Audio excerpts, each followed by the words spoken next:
ጥያቄ አንድ የኢየሱስ ክርስቶስ የመማለድ አገልግሎትና የቅዱሳን የመማለድ አገልግሎት መካከለኛነቱ የማን ነው?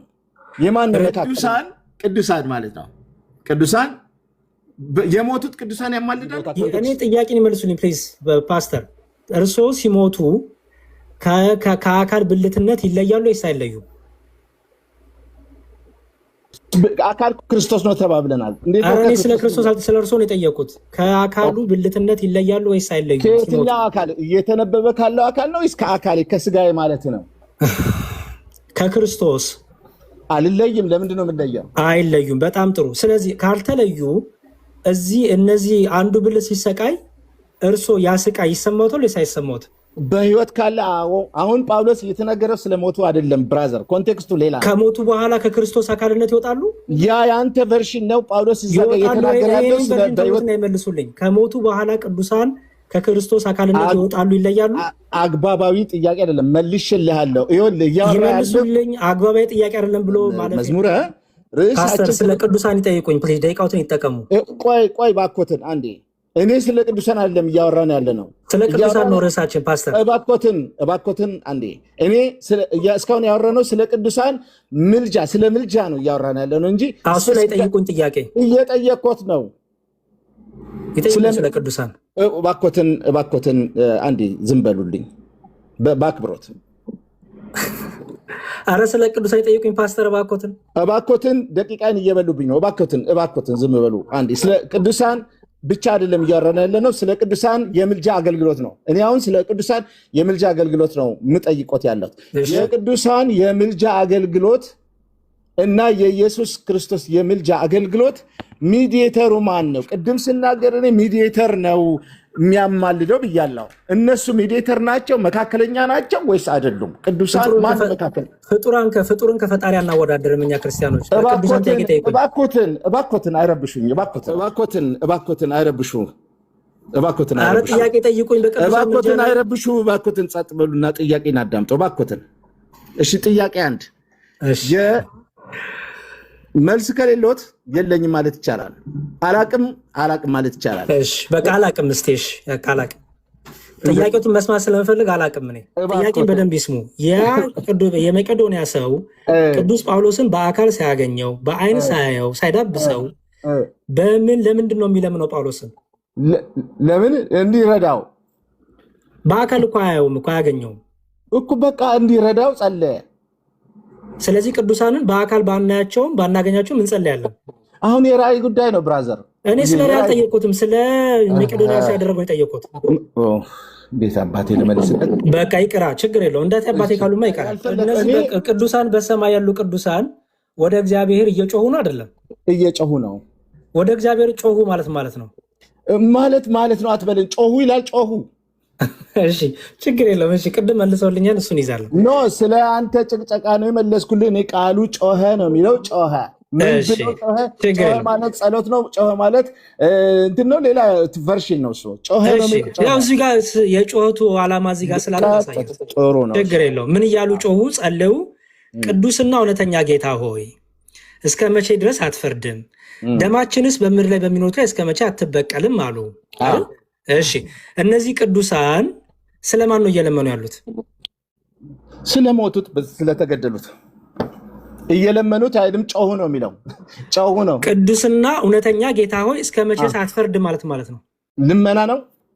ምን ማለት ነው? ይንገሩኛ እርሶ ኖ ምን ማለት እንደሆነ። እኔ ጠያቂ እኮ ነኝ ፓስተር። እንደ እኔ ጠያቂ መልሰው አትፈርድም ብሎ ማለት መጠየቅ ማለት ነው። መጠየቅ አይደለም፣ ጠየቁ አይደለም። እሺ ምን ማለት ነው? ይፍቱልኛ። ጮሁ ነው የሚለው እኮ ይኸው ጮኸቱን እኮ አነበብኩሎት። ቅዱስና እውነተኛ ጌታ ሆይ እስከ መቼ ድረስ አትፈርድም? ደማችንስ በምድር ላይ በሚኖሩት እስከ መቼ አትበቀልም? ይሄ ምን እያደረጉ ነው? እግዚአብሔርን እየጮሁ ነው። ፍርድን እየተጠባበቁ። የማንም ፍርድ? የእግዚአብሔርን። ስለማ? ስለሞቱት ስለተገደሉት። የተገደሉት እኮ ናቸው እየጮኋሉት። ኦኬ አትፈርድምን? ስለፈሰሰው ደም አትፈርድምን እኮ እያሉ ነው ያሉት እኮ። ምን ላይ? ስለማ? በምድር ላይ እነማን ላይ? በሰማይ ላይ ሆነው በምድር ላይ ላላ ይሁሉት በምድር ላይ በሚኖሩት ይላል። እሺ እሺ ሳኒ መልሱልኝ። በምድር ላይ ስለሚኖሩት በምን አውቀው ነው የሚጸልዩት? እኔ ከሳቁ ቀጥሎ በቃ ተወኝ ሊሉ ነው መሰለኝ። ኖ እሺ መልሱልኝ።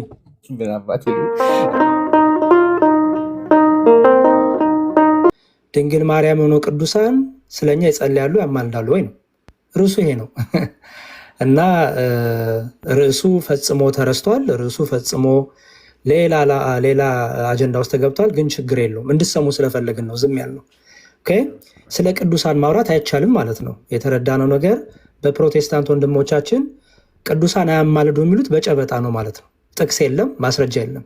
ሲጀምሩ ምናሉ ፓስተር ድንግል ማርያም ታማልዳለችም አታማልድ የሚል ጥቅስ የለም።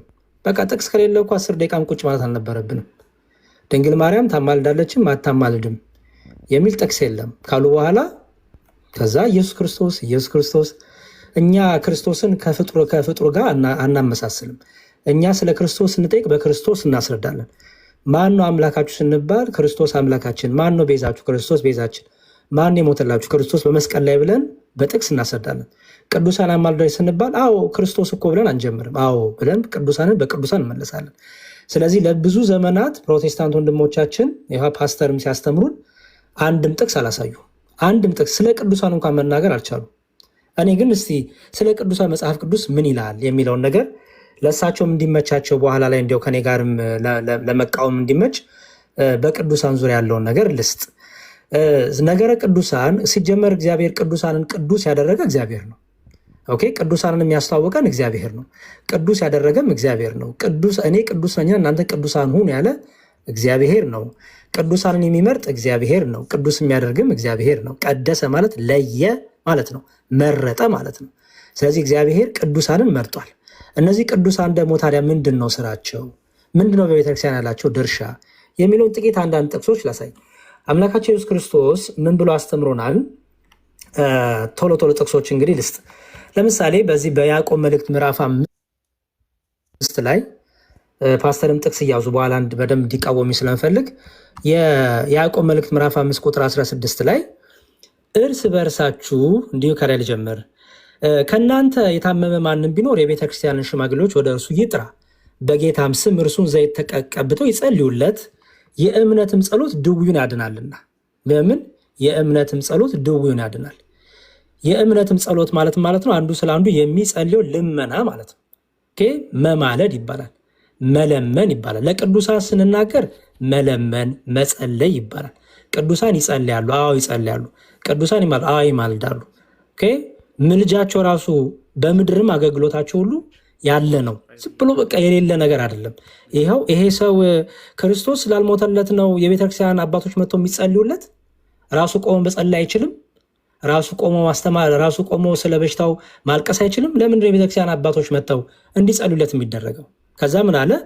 ከእናንተ የታመመ ማንም ቢኖር የቤተክርስቲያን ሽማግሌዎች ወደ እርሱ ይጥራ፣ በጌታም ስም እርሱን ዘይት ቀብተው ይጸልዩለት፣ የእምነትም ጸሎት ድውዩን ያድናልና ጌታም ያስነሳዋል፣ ኃጢአትም ሰርቶ እንደሆነ ይሰረይለታል። በሽታ ፈውስ ብቻ አይደለም የአባቶቻችን የቅዱሳን ጸሎት፣ ደግሞ ኃጢአትም ሰርቶ እንደሆነ ይሰረይለታል። ኦኬ፣ ኃጢአትም ሰርቶ እንደሆነ ይሰረይለታል። እንዴ ክርስቶስ ስላልሞተለት ነው እንዴ በዚህ ጸሎት ኃጢአቱ የሚሰረይለት? ክርስቶስ በቂ ስላሉ ነው እንዴ በቤተክርስቲያን ቅዱሳን አባቶች ጸሎት ኃጢአቱ የሚሰረይለት? ይሄን ለፓስተር በኋላ እንጠይቃቸዋለን። ስለዚህ ምን አለ? እርስ በእርሳችሁ በኃጢአቱ ተናዘዙ ትፈወሱም ዘንድ እያንዳንዳችሁ ስለሌላው ይጸልይ።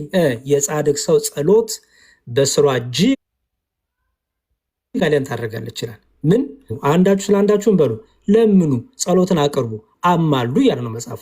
ለምን? የጻድቅ ሰው ጸሎት በስሯ እጅግ ኃይልን ታደርጋለች። የጻድቅ ሰው ጸሎት በስሯ እጅግ ኃይልን የምታደርገው ክርስቶስ ኃይል ማድረግ ስለማይችል ነው አይደለም። ለዩ። እንደዛ ከሆነማ ያዕቆብ መልእክትን እንዴ ኃጢአትን ይቅር የሚል እኮ ክርስቶስ ነው እንዴት ልትሉት ነው? እንደ ጴንጤ እንደዛ አይሆንም።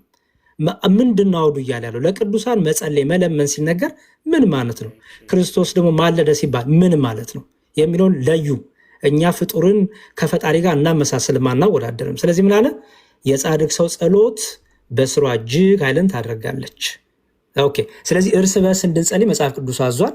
እርስ በርስ አንዱ ስለ አንዱ እንዲጸልይ፣ የአንዱ ጸሎት ደግሞ ምን ያደርጋል? ከድው ይፈውሳል፣ ኃጢአትም ሰርቶ ከኃጢአቱ እንዲነጻ ይረዳዋል። ደግሞ የጻድቅ ሰው ጸሎት እጅግ በስሯ ኃይልን ታደርጋለች ይላል። በጣም ጥሩ።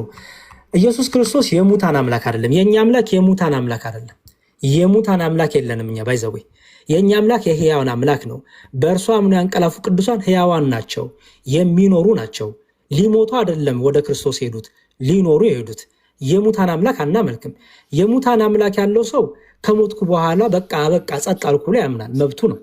እኛ ግን ክርስቶስ እንደነገረ የድንግል ማርያም ልጅ ክርስቶስ እንደነገረን በእኔ የሚያምን ቢኖር ሕያው ነው ብሏል። ስለዚህ በክርስቶስ አምነው ያንቀላፉ ቅዱሳን ሕያዋን ናቸው።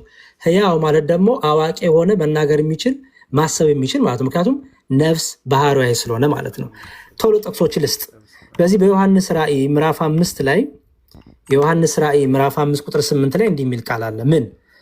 እሺ መጽሐፉንም በወሰደ ጊዜ 4 እንስሶችና 24 ሽማግሌዎች በበጉ ፊት ወደቁ። እያንዳንዳቸውም በገናንና የቅዱሳንን ጸሎት የሆነ ዕጣን የሞላበትን ወርቅ ያዙ። የምንን? የቅዱሳኑን ጸሎት። በሰማይ ጸሎት አለ ማለት ነው። መቼም ስለ ራሳቸው አይደለም የሚጸልዩት አይደል? ቅዱሳን በሰማይ ስለ ራሳቸው ነው የሚጸልዩት። ስለ ራሳቸው ምን እያሉ ሊጸልዩ? እስቲ ንገሩኝ። በሰማይ ጸሎት አለ፣ በሰማይ ልመና አለ። ጸሎት ማለት መጠየቅ ማለት ነው፣ መለመን ማለት ነው፣ ምልጃ ማለት ነው ጸሎት። ስለዚህ የቅዱሳን ጸሎት በሰማይም አለ። እነዚህ ቅዱሳን በአጸደ ነፍስ ያሉ፣ በስጋ የሌሉ ግን በአጸደ ነፍስ ያሉ ናቸው። በሰማይ ጸሎታቸው አልቆምም ማለት ነው። በምድርም የጸሎት ህይወት አላቸው፣ በሰላም የጸሎት ህይወታቸው አልቆምም። ኦኬ እሺ፣ ይሄንን ያዙልኝ። እንቀጥል። ዮሐንስ ራእይ ላይም እንዲሁ ተጨማሪ ዮሐንስ ራእይ ምዕራፍ 6 ከቁጥር 9 እስከ 10 ደግሞ እንዲህ ይላል። ምን ይላል? አምስተኛውንም ማተብ በፈታ ጊዜ ስለ እግዚአብሔር ቃልና ስለጠበቁት ምስክር የታረዱትን የሰዎችን ነፍሳት ከመሠዊያው በታች አየሁ። ምኖች? የሞቱትን ነፍሳት። ይኸው የታረዱ የተገደሉ ነፍሳት። ኦኬ አበቃላቸው፣ በቃ ሞቱ፣ ጸጥ አሉ የሚል የሙታን አምላክ የለንም እኛ። ኢየሱስ ክርስቶስ ክብር ይግባው የሕያዋን አምላክ ነው። እነዚህ ነፍሳት ምን አሉ ይላል? በታላቅ ድምፅም እየጮሁ ምን እያሉ? እየጮሁ እየተናገሩ ምን አሉ? ቅዱስና እውነተኛ ጌታ ሆይ እስከ መቼ ድረስ አትፈርድም? ደማችንስ በምድር ላይ በሚኖቱ እስከ መቼ አትበቀልም አሉ። ለእያንዳንዳቸውም ነጭ ልብስ ተሰጣቸው ይላል። በሰማይ የቅዱሳን ጸሎት አለ። በሰማይ በምድር ስላሉት እኮ ነው ይህን ጸሎት ያቀረቡት። በምድር ወንድሞቻቸው እየተገደሉ ነው፣ በግፍ ክርስቶስን በማመቻቸው እየተገደሉ ነው። ለእነርሱ እግዚአብሔር ጥበቃውን እንዲያደርግ ደግሞ ለሚገድሏቸው ደግሞ እግዚአብሔር ፍርዱ እንዲያደርግ እኮ እየጠየቁ ነው። ስለ ራሳቸውም አይደለም። እነዚህማ ነጭ የለበሱ ነጭ ልበሱ የተባሉ ናቸው። ስለ ራሳቸው ነው እየለመኑ ያሉት። ምን ብለው ሊለምኑ ስለ ራሳቸው? ስለዚህ ይህንን በደንብ ወቁ። የቅዱሳን ምልጃ ማለት እንዲሁ በቃ ከክርስቶስ ጋር ያለን የምናወዳደር የምናነጻጽር አይደለም። ለይተን የምናቅ ሰዎች ነን እኛ። ዕብራውያን መልእክቱ ላይ ቅዱስ ጳውሎስ እንዲህ ይላል። ዕብራውያን መልእክቱ ላይ ዕብራውያን 12:1 ላይ ዕብራውያን 12:1 እንዲህ ይላል። ምን ይላል? እንግዲህ እነዚህን የሚያህሉ ምስክሮች እንደ ደመና በዙሪያችን ካሉልን ይላል። እንደምን? እንደ ደመና በዙሪያችን ካሉ። እነዚህን ሁሉ የሚያክሉ ምስክሮች እንደ ደመና በዙሪያችን አሉ ይላል። እነዚህ ምስክሮች ታውትን ማን ናቸው? በክርስቶስ አምነው ያንቀላፉ። ኦኬ ድንቅ ምስክሮች፣ እየተመቻቸው ሳይሆን እየተገደሉ፣ እየተገረፉ፣ እየተወገሩ ስለ ክርስቶስ የመሰክሩ ድንቅ ምስክሮች በዙሪያችን አሉልን ይላል። የሙታን አምላክ አይደለም የኛ አምላክ። በክርስቶስ አምነው እንቀላፉ አበቃላቸው አንልም። አምላካቸው ሕያው ነው። ከእርሱም የተነሳ ሕያው ይሆናሉ። በዙሪያችን ደግሞ አሉ ከኛ ጋር። እሺ እንቀጥል። ሌላም ልጨምር። በዚህ ሁለተኛ ቆሮንቶስ ላይ ሁለተኛ ቆሮንቶስ ምዕራፍ 9 ቁጥር 14 ላይ ደግሞ እንዲህ ይላል። ሁለተኛ ቆሮንቶስ ምዕራፍ 9 ቁጥር 14 ራሳቸውንም ስለ እናንተ ሲያማልዱ፣ አስተውሉ፣ ራሳቸውንም ስለ እናንተ ሲያማልዱ። ቅድም ፓስተር ምን ብለው ነበረ? ምልጃ በደም ብቻ ነው ብለውን ነበረ። መማለድ በደም ብቻ ነው ብለውን ነበረ። ራሳቸውን ስለ እናንተ ሲያማልዱ ማለት ስለ እናንተ ሲሰቀሉ ማለት ነው። ስለ እናንተ ደም ሲያፈሱ ማለት ነው። ምልጃ የሚለውን ጽንስ ለጌታ ሲነገርና ለቅዱሳን ሲነገር እንኳን አለዩትም ፓስተር። ራሳቸውን ስለ እናንተ ሲያማልዱ በእናንተ ላይ ከሚሆነው ከሚበልጠው ከእግዚአብሔር ጸጋ የተነሳ ይናፍቃችኋል። ስለ ክርስቲያኖች አንዱ ስለ አንዱ መጸለይ፣ አንዱ አካል ስለ ሌላው አካል መጸለይ የቤተክርስቲያን የክርስቲያኖች ህይወታቸው ነው። በዚህ በአንደኛ ቆሮንቶስ ላይ ቅዱስ ጳውሎስ በአንደኛ ቆሮንቶስ መልእክቱ ላይ ደግሞ እንደዚህ ብሎ አስተምሮናል። ባለችን ጥቂት ደቂቃ ቶሎ ብዬ ላስቀምጥ። አንደኛ ቆሮንቶስ ላይ እንዲህ ይላል። ምዕራፍ 12 ላይ እዩ። አንድ ብልት ቢሰቃይ ብልቶች ሁሉ ከእርሱ ጋር ይሰቃያሉ። አንድን ብልት ቢከብር ብልቶች ሁሉ ከእርሱ ጋር ደስ ይላቸዋል። እናንተም የክርስቶስ አካል ናችሁ፣ እያንዳንዳችሁም ብልቶች ናችሁ። በብልቶች መካከል ደግሞ ምን የለም ማለት መለያየት እንዳይኖር መለያየት እንዳይኖር ብሎ አስቀመጠ። እግዚአብሔር ይስጥልኝ። ተጨማሪ ደቂቃ ያዝልንና ኤርሚ አሁን እኔ ያነሳሁት ላይ እሳቸው ተቋማቸውን ያሰሙ፣ እኔ ደግሞ እሳቸው ያነሱት ላይ ደግሞ በተለይ ተቋሚን ያሰማሉ። ከዛ ጥያቄና መልሳት ይኖረናል። እሺ ወደ ተቃውሞ እንሂድ ፓስተር፣ እና ከዛ ደቂቃ ምረጡ። 5 ደቂቃ ልስጣችሁ። ዋቴቨር ጥያቄ ማለት ደቂቃ ስጠኝ፣ ችግር የለም። ደቂቃው ምን ያክል ደቂቃ ይሆንላችሁ? እናንተ ባላችሁ ተስማማሉ። 10ም ቢሆን ችግር የለብኝም፣ 5ም ቢሆን ችግር የለብኝም። 7 ያርጉት ፓስተር፣ 7 ያርጉትና 7 ደቂቃ ወስደው እኔ ባነሳሁት ላይ ተቃውሞትን ደግሞ ያሰሙ። እሺ ልቀጥል። 7 ደቂቃ ያዝ። እሺ እውነት ለመናገር በጣም ነው ማዝነው መምህር፣ እርሶን ለመንካት አይደለም። በእውነት በጣም አዝናለሁ። የሚያስተምሩት ይሄ ከሆነ ትምህርቶትን እንዲያጠኑ እመክሮታለሁ። በእውነት ነው። በጣም ትክክል አይደለም። ትክክል ያልሆነው የተጠየቁት መጀመሪያ ስለ ማርያም ማማለድ ነው። ማርያም ታማልዳለች አታማልድም ነው። እኔ እሱን ነው የጠበቅኩት። ስለ ቅዱሳን ማማለድ ጥቅስ ጠቅሰዋል፣ እንመጣበታለን። ጥቅሱን በጥቅስ እናወራለን። እንደዚህ የሚያስተምሩ ከሆነ በእውነት ትምህርቶትን እንደገና እባኮትን እመክሮታለሁ፣ እለምኖታለሁ። ትምህርቶትን ረጋ ብለው እስቲ ያጥኑት፣ መልሰው ያጥኑት። ፐርሰናል አታክ ፓስተር ያቁሙና ችግር የለውም። ሰዓት ይጨመሩለታል። ይቀጥሉ፣ እንደፈለጉ ሀሳባቸውን ይግለጹ። ቅድም እርሳቸው ሲናገሩ እኮ ረገጣ ነበር። እኔ ዝም እያዳምጫለሁ። ጥሩ ያልሆነ ረገጣ ፓስተር ይርገጡኝ በደንብ አድርገው። ችግር የለውም፣ ይቀጥሉ። ኖ አልረግጦትም። እኔ ለመርገጥ ሳይሆን በእውነት በየዋህነት በእውነት በእግዚአብሔር ፍርሃት ውስጥ ሆኜ ነው የምነግሩት። እርሶን ለመርገጥ አላማ የለኝም። በእውነት ነው የምሎት በእውነት። ምክንያቱም መምህርዬ እና ጥያቄያችን መጀመሪያ ማርያም ታማልዳለች ወይስ አታማልድም የሚለውን እኔም የተናገርኩት በዛ ርዕስ ነው።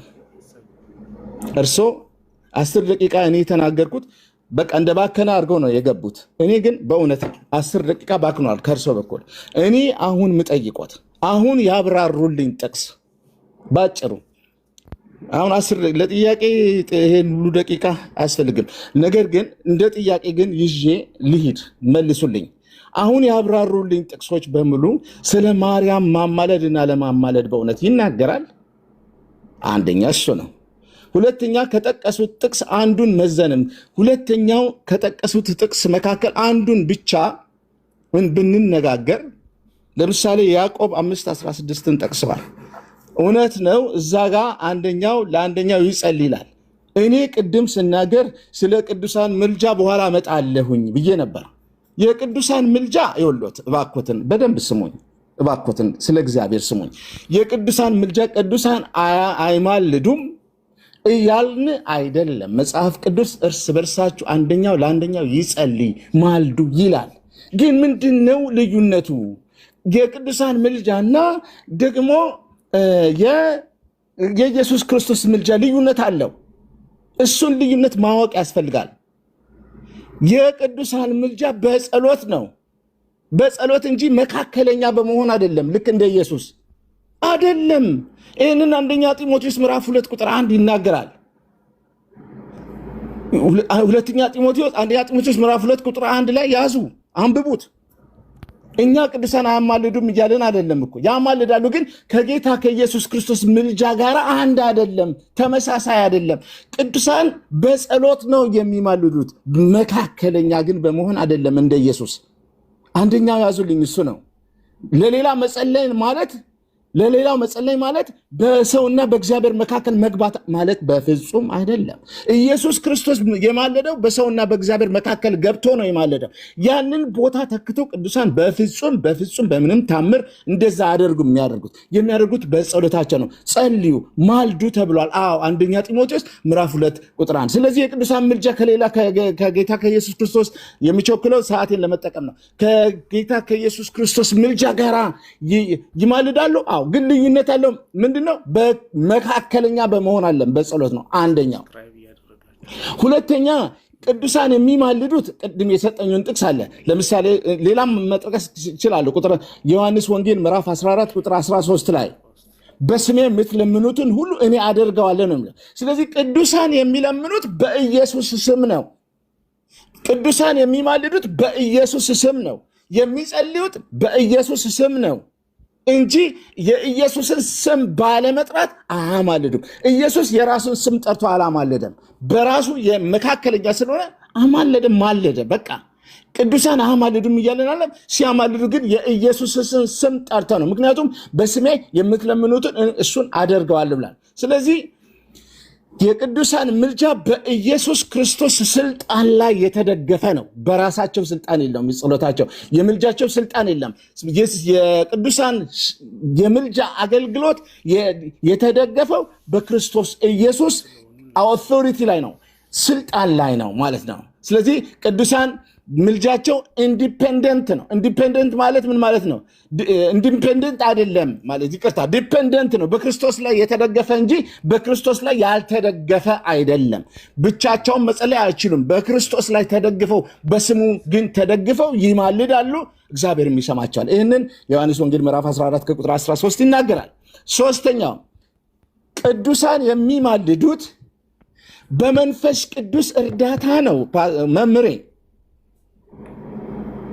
ምክንያቱም ሮሜ ምዕራፍ 8 ቁጥር 26 ይህንን ይናገራል። ሮሜ ምዕራፍ 8 ቁጥር 26 ላይ ይናገራል። ምን ብሎ ይናገራል መሰሎት መምህር? ቁጥር 26 ላይ ይኸውልዎት ምንድን ነው የሚለው? 8:26 ላይ እንዲሁም ደግሞ መንፈስ ድካማችንን ያግዛል፣ እንዴት እንድንጸልይ እንደሚገባን አናውቅምና፣ ነገር ግን መንፈስ ቅዱስ በማይነገር መቃተት ይማልዳል ነው የሚለው። ስለዚህ ምን ማለት ነው?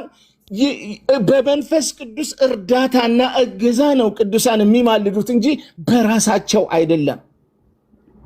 ሌላው ቅዱሳን ለምንድን ነው በራሳቸው መማለድ የማይችሉት? ፐርፌክት አይደለም፣ ንጹህ አይደለም፣ ፍጹም አይደለም። የመንፈስ ቅዱስን እገዛና እርዳታ ያስፈልጋቸዋል። ሌላው ቅዱሳን ሁሉን የሚያውቁ አይደሉም። ቅዱሳን ሁሉን የሚሰሙ አይደሉም። ቅዱሳን የኃጢአትን መስዋዕት የሚያቀርቡም አይደሉም። ቅዱሳን ከጸሎት በኋላ የሚመጣውን ውጤትም አያውቁም። ከምልጃ በኋላ የሚመጣውን ውጤትም አያውቁም። በዚህ ሁሉ ነው ማልዱ እኮ ተብሏል፣ ጸልዩ እኮ ተብሏል። ግን የቅዱሳን ምልጃና ጸሎት የኢየሱስ ክርስቶስን አይነት አይደለም እያልኩት ነው። አራተኛው ቅዱሳን ለእርዳታ ይጸልያሉ። ለእርዳታ ይጸልያሉ ለሚያስፈልጋቸው፣ ለምሳሌ ለፈውስ፣ ለጥንካሬ፣ ለጥበቃ፣ ለንስሐ፣ ለመጽናናት፣ ለጥበብ። ነገር ግን ለድነት አንድ ጊዜ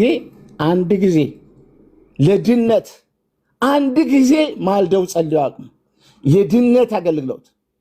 ይህንን ዕብራውያን ምዕራፍ 7 ጨረስኩ። እሺ ቴንክ ዩ። እሺ 7 ደቂቃ ያዝልኝ ኤርሚ። እሺ 5 ነው የሚጀምረውና ከዛ 2 አደርጋለሁ። ቅድም እሳቸው ዝም ብዬ 2 ደቂቃ የሚወጥቸው ከዛ በኋላ ነው 5 የጨመርኩኝና የለውም 8 ነው 3 እና 5 ስላለው 1 ሲቀር አስቆማለሁ። ስለዚህ 5 ላድርገው። እሺ ችግር የለውም። እሺ በጣም መልካም። እንግዲህ ፓስተርን ያጨብጭብ ያለው ሚውት ስላደረኩኝ ነው፣ ጭብጨባይን አልሰሙትም እንጂ መጨረሻ ላይ እኔ ምን ራሱ እንደምል በጣም ባገኘሁት አቅፌ ሰሞት ነበረ፣ እግዚአብሔር በሚያውቀው እና በጣም እናመሰግናለን። ቅዱሳን ይማልዳሉ። የቅዱሳን ምልጃ ምን ማለት እንደሆነ አሁን ገባሁት ማለት ነው። እንግዲህ ሁለተኛ ዙር ላይ በጣም ግልጽ አድርገው ከኔ ጋር ተስማምተው እንዲሁም በቃ ኢች አዘር ፎሬቨር ሆነናል ላርሶ ማለት ነው። ከዚህ በኋላ ፎሎ ማድረጎታለን፣ እንዳወላለን። ስለዚህ ሀሳቤን በቃ ፓስተር ሙሉ ለሙሉ የቅዱሳንን ምልጃ አምነውልኛል። ቅዱሳን ስለኛ እንደሚጸልዩ ስለኛ እገዛ እንደሚጸልዩ ሁሉ ፓስተር በጣም ቁጭ አድርገው አስተምረውናል ማለት ነው እና ቃለ ሕይወት ያሰማልን ብያለሁ። ፓስተርዬ ግን አንዳንድ ያነሱት ቅድም መጀመሪያ ላይ ያነሱትን አንዳንድ ነገሮች ልናገር። ሮሜን ቅድም ምን ብለው ነበረ? ምልጃ በደም ብቻ ነው የሚደረገው ብሎ ነበረ። አሁን ሁለተኛው ዙር ላይ ምልጃ ደግሞ ጸሎትም ልመናም እንደሆነ ፓስተር አስቀምጦልናል ማለት ነው። ስለዚህ ስለ ክርስቶስ ሲነገር ስለ ቤዛነቱ ስለ ደሙ እንደሚነገር ለዩልን ማለት ነው።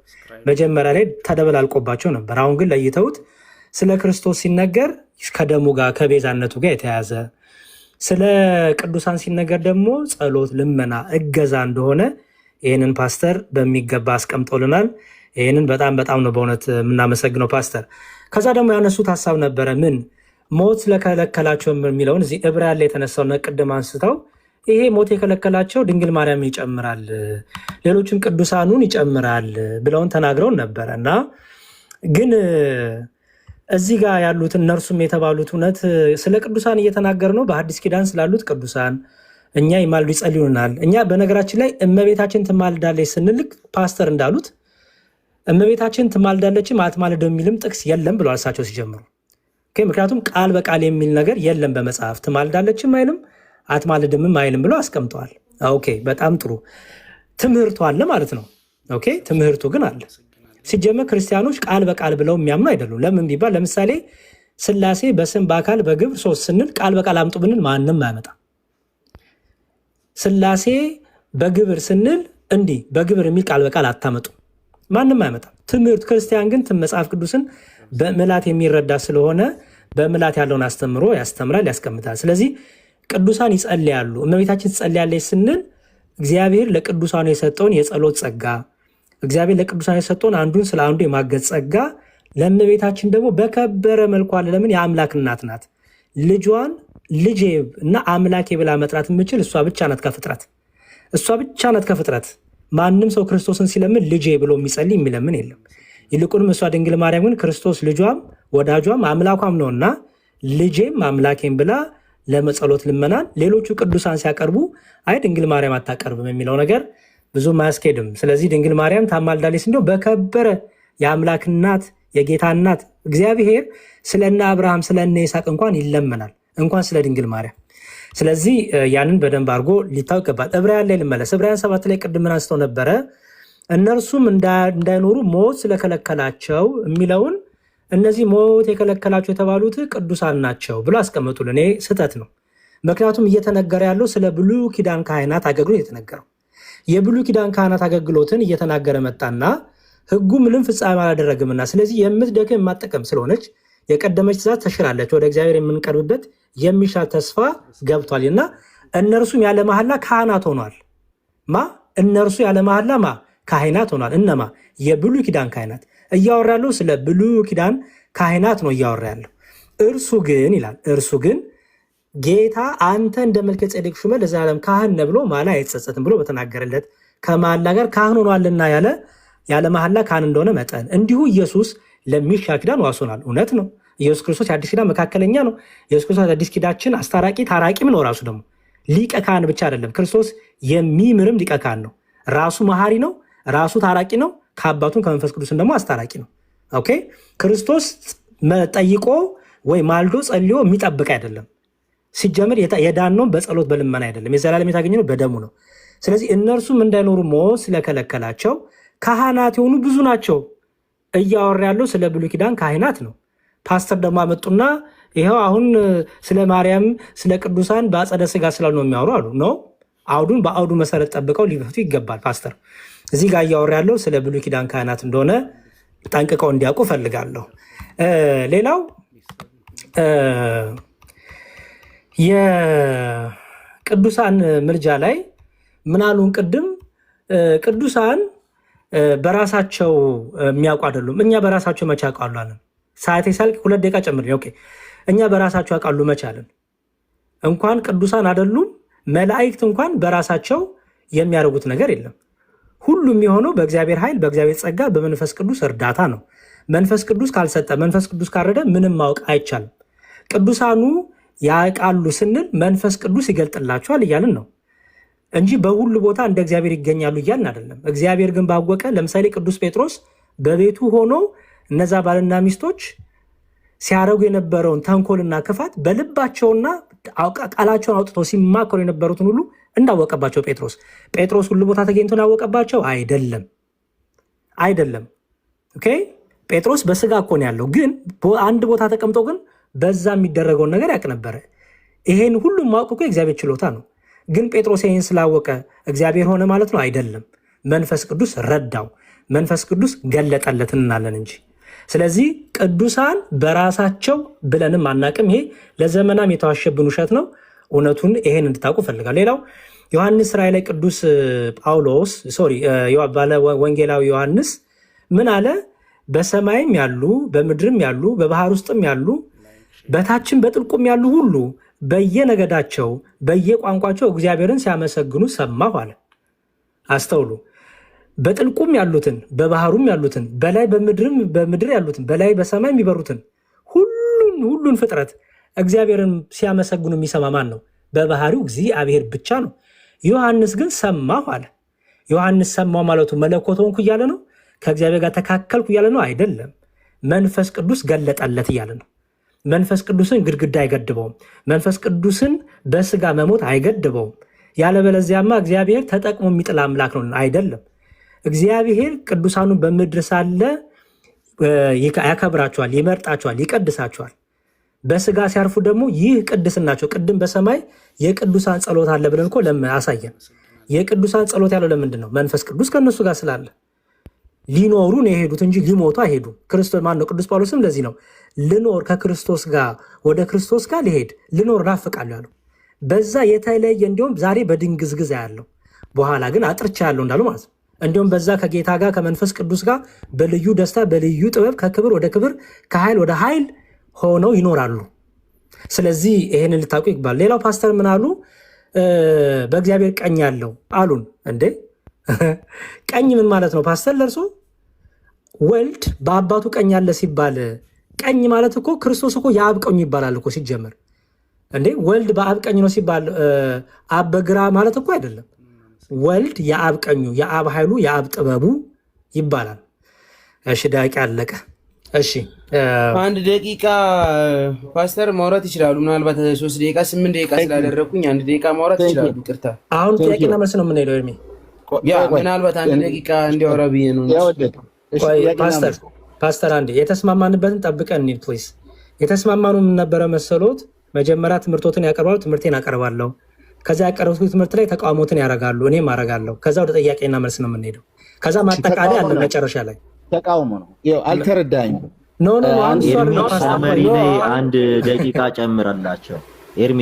ለፓስተር 1 ደቂቃ ጨምረላቸው። ምክንያቱም 1 ደቂቃ ላፊ ማጠቃለያ አለ ፓስተር። መጨረሻ ላይ ማጠቃለያ ላይ 1 ደቂቃ ትጨምርላቸዋለህ ለፓስተር። እዛ ይቀጥል። አሁን እንትን ጥያቄና መልስ አሁን ስንት ደቂቃ ይሆናል? 10 ደቂቃ አሁን ጥያቄና መልስ አድርገን ከዛ ወደ ማጠቃለያ እንሄዳለን ማለት ነው። እሺ ፓስተር ጥያቄና መልስ ስንት ደቂቃ ነው?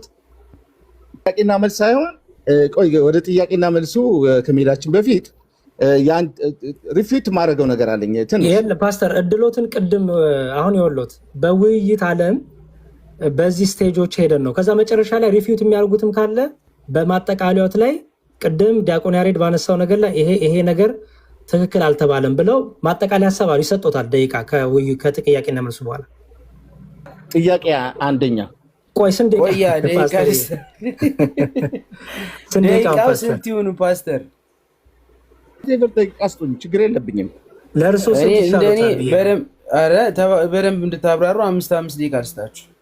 5 ደቂቃ ምንም 15 ደቂቃ 15 ይሁን። እሺ 15 ደቂቃ ለጥያቄና መልስ ማለት ነው። እሳቸው በ15 ደቂቃ ተጠቅመው ይጠይቁኛል፣ እኔም በዛው ደቂቃ ተጠቅሜ እመልሳለሁ።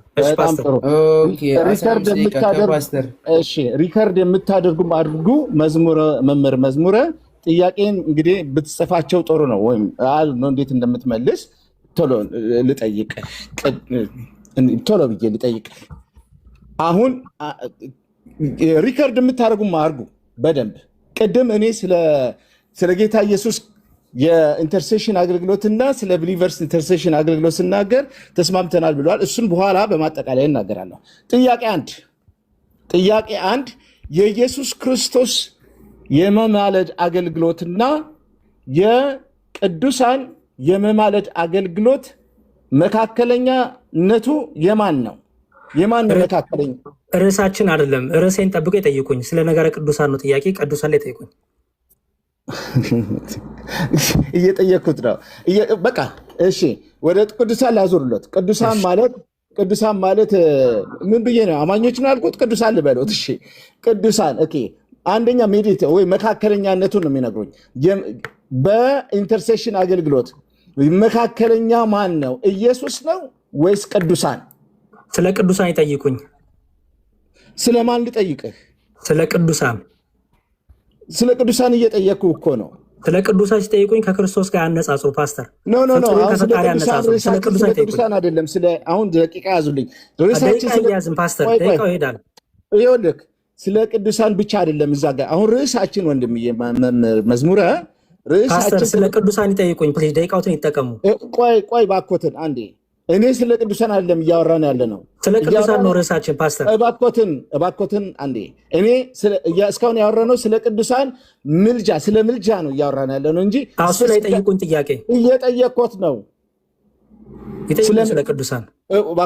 እባኮትን አንዴ ዝም በሉልኝ በአክብሮት። አረ ስለ ቅዱሳን ይጠይቁኝ ፓስተር። እባኮትን ደቂቃን እየበሉብኝ ነው። እባኮትን ዝም በሉ አንዴ። ስለ ቅዱሳን ብቻ አይደለም እያወራን ያለ ነው። ስለ ቅዱሳን የምልጃ አገልግሎት ነው። እኔ አሁን ስለ ቅዱሳን የምልጃ አገልግሎት ነው የምጠይቆት ያለት። የቅዱሳን የምልጃ አገልግሎት እና የኢየሱስ ክርስቶስ የምልጃ አገልግሎት ሚዲየተሩ ማን ነው? ቅድም ስናገር እኔ ሚዲየተር ነው የሚያማልደው ብያለሁ። እነሱ ሚዲየተር ናቸው? መካከለኛ ናቸው ወይስ አይደሉም? ቅዱሳን ማን መካከል? ፍጡርን ከፈጣሪ አናወዳደርም እኛ ክርስቲያኖች። እባኮትን አይረብሹኝ። እባኮትን መልስ እኮ ይመልሳሉ። ርዕሴን ጠብቄ ነው የምሄደው። እባኮትን ስለ እግዚአብሔር ምንም ቢሉኝ ርዕሴን ጠብቄ ነው የምሄደው። እባኮትን እየረበሹ ነው። እኔ እባክሽን ቢሉኝ እንኳን ርዕሴን ጠብቄ ነው የምሄደው። እባኮትን ልለምነውት። ነገርኩት እኮ እባክሽን ቢሉኝ እንኳን እኔ ሚዩት ያርጉት አንዴ እባክዎትን። ጥያቄና መልስ ላይ ሚዩት መደረግ የለም ፓስተር። እሺ አይመልሱልኝ፣ ጥያቄ ልጨርስ። እሺ ዝም በሉና አዳምጡኝ እባክዎትን፣ በአክብሮት እኮ። ጥያቄ ከሆነ ጥያቄ ነው፣ ዝም ብዬ አላዳምጥም ፓስተር። ጥያቄና መልስ እንዴት መሰሎት? ይጠይቃሉ መልሳለሁ። እባክዎትን እሺ መልሱልኝ። ጥያቄ እኔ ግራ ከገባሁት እኔ ያስረዳዎታለሁ። ጥያቄ ግን አልገባኝም። ርዕስ ይጠብቁ ነው ያልኩት። እባክዎትን አይረብሹ። ኧረ ጥያቄ ጠይቁኝ። እባክዎትን አይረብሹ። እባክዎትን ጸጥ በሉና ጥያቄን አዳምጠው እባክዎትን። እሺ ጥያቄ አንድ፣ መልስ ከሌሎት የለኝም ማለት ይቻላል። አላቅም ማለት ይቻላል። እሺ በቃ አላቅም። እስቲ እሺ አላቅም። ጥያቄዎትን መስማት ስለምፈልግ አላቅም እኔ።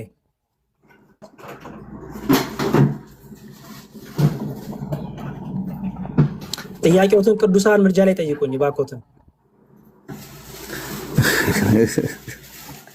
እባክህን መምህር መዝሙረ። እሺ የመጀመሪያው ልለፈው። ጥያቄ 2 የኢየሱስ ክርስቶስ የምልጃ አገልግሎትና የቅዱሳን እሺ እባክዎትን የቅዱሳን ምልጃ በምን ላይ የተመሰረተ ነው? በጣም ጥሩ። ማገዝ፣ ክርስቲያኖችን በጸሎታቸው ማገዝ። አልተመለሰም። ላሳይ፣ ማስረጃ ያላሳይ። እባክዎትን መልስ፣ ጥያቄን ይረዱኝ። ማስረጃ ያላሳያ ቆዩኝ፣ ጥያቄውን ይረዱኝ መጀመሪያ እባክዎትን። እሺ በምን ላይ የተመሰረተ ነው ስለው ዓላማውን አይንገሩኝ ወይም ፐርፖዙን አይንገሩኝ። እኔ የቅዱሳን የምልጃ አገልግሎት መሰረት ያደረገው በምንድን ነው? ክርስቲያኖችን በማገዝ ላይ። እባክዎትን እሱ ጥቅሙ ወይም አገልግሎቱ ነው። መሰረት ያደረገው በምን ላይ ነው? ክርስቲያኖችን በማገዝ ላይ ነው መሰረት። እባክዎትን መልስ አይደለም እሱ ይሄ ነው መልስ አይደለም። አልመለሱልኝም። አልመለሱልኝም። እኔ ለመልሰው። በጣም ጥሩ። መልሱ ምን መሰረት? የቅዱሳን የምልጃ አገልግሎት መሰረት ያደረገው በክርስቶስ ኢየሱስ ስም ላይ ነው። በቃ ይሄ ዮሐንስ 14 ምክንያቱም በስሜ የምትለምኑትን ጠይቁኝ እኔ እሰጣችኋለሁ። ስለዚህም ቤዝድ ኦን ዛት በዛ መሰረት ነው ያደረገው። እኔ እሰጣችኋለሁ ካለ ለምን አልመለሱትም? በቃ አልመለሱትም። ወደ ሶስተኛ ጥያቄ እሺ ሂዱ።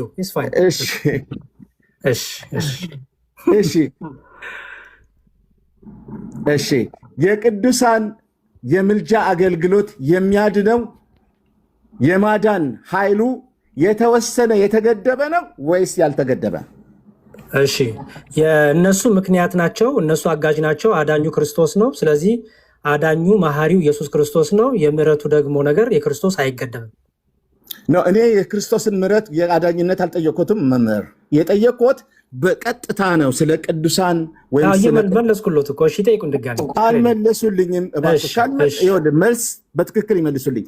የእነሱ የቅዱሳን የምልጃ አገልግሎት የተገደበ ነው ወይስ በፓወር በኃይል የተገደበ ነው ወይስ ያልተገደበ? እሺ መልካም። ሲጀመር እኛ ምን እናምናለን መሰሎት ፓስተር? ጸሎት፣ ምልጃ ሁሉ የሚቀርበው ወደ እግዚአብሔር ነው። ስለዚህ የነሱ ኃይላቸው የነሱ ፈዋሻቸው ጸሎትን ሁሉ የሚያቀርቡት ወደ እግዚአብሔር ስለሆነ ከነሱ የሚጠበቀው መጸለይ መለመን ነው። እግዚአብሔር ደግሞ ፈዋሹ ጸሎታቸውን ሰምቶ የሚመልስላቸው እሱ ነው። ስለዚህ ከኃይል ከጠየቁኝ ኃይሉ የክርስቶስ ነው፣ ኃይሉ የእግዚአብሔር ነው። በራሳቸው ኃይል የላቸውም። እሺ መልሱ አልተመለሰም። የተገደበ ነው፣ ሊሚትድ ነው። ይህንን ሮሜ ምዕራፍ 8 ቁጥር 26 የቅዱሳን የምልጃ አገልግሎት የተገደበ ነው። ያልተገደበው የኢየሱስ ነው። ይህም ዕብራውያን ምዕራፍ 7 ቁጥር 25 ነው። እንግዲህ በደንብ እየተማሩ ነው። ጥሩ ትምህርት እያገኘ ነው። እሺ የቅዱሳን የምልጃ አገልግሎት እንግዲህ 5 ጥያቄ ያክል ጠይቆታለሁ። እስካሁን አንዱንም አልመለሱልኝም። የቅዱሳን የምልጃ አገልግሎት የተደገፈው በማን ነው? በሰው ነው? በፈጣሪ? እሺ ደጋግሜ ልመልስሎት። እኛ ቅዱሳን ይማልዳሉ ስንል ይጸልያሉ ስንል ኃይላቸው፣ ብርታታቸው፣ ድጋፋቸው፣ ምርኩዛቸው የእግዚአብሔር ኃይል ነው፣ መንፈስ ቅዱስ ነው። ስለዚህ በራሳቸው ኃይል በራሳቸው የሚለው የውሸት ክስ ነው። እኛ በራሳቸው ብለን አናቅም። ይልቁንም መንፈስ ቅዱስ በረዳቸው እግዚአብሔር በሰጣቸው የጸሎት ጸጋ፣ የልመና ጸጋ፣ የማስታረቅ ጸጋ ይህን ይፈጽማሉ። እግዚአብሔር ደግሞ ጸሎታቸውን ሰምቶ ልመናቸውን ሰምቶ በረከቱን እርቁን ያደርጋል። እሺ መልሰውልኛል ብዬ ልቀበለው። የተደገፈ ነው። አልተመለሰልኝ ይበሉ፣ ችግር የለውም። ችግር የለም። ለምን ዋሻለሁ ወንድሜ መዝሙርዬ? አልዋሻም። ለምን ዋሻለሁ? የተመለሰውን እሰጣለሁ። ከ6 1 መልሰውልኛል። የመጨረሻ ነው የመጨረሻ አለው ደቂቃ ገና የመጨረሻማ እንደ 6 ደቂቃ አለው። አይ ጥያቄ ከዚህ በላይ የለኝም በቃ፣ ምክንያቱም አትመልስልኝም። ስለዚህ የመጨረሻ ጥያቄ የቅዱሳን በደንብ ስሙኝ። የቅዱሳን የምልጃ አገልግሎት ሮሉ ምንድን ነው?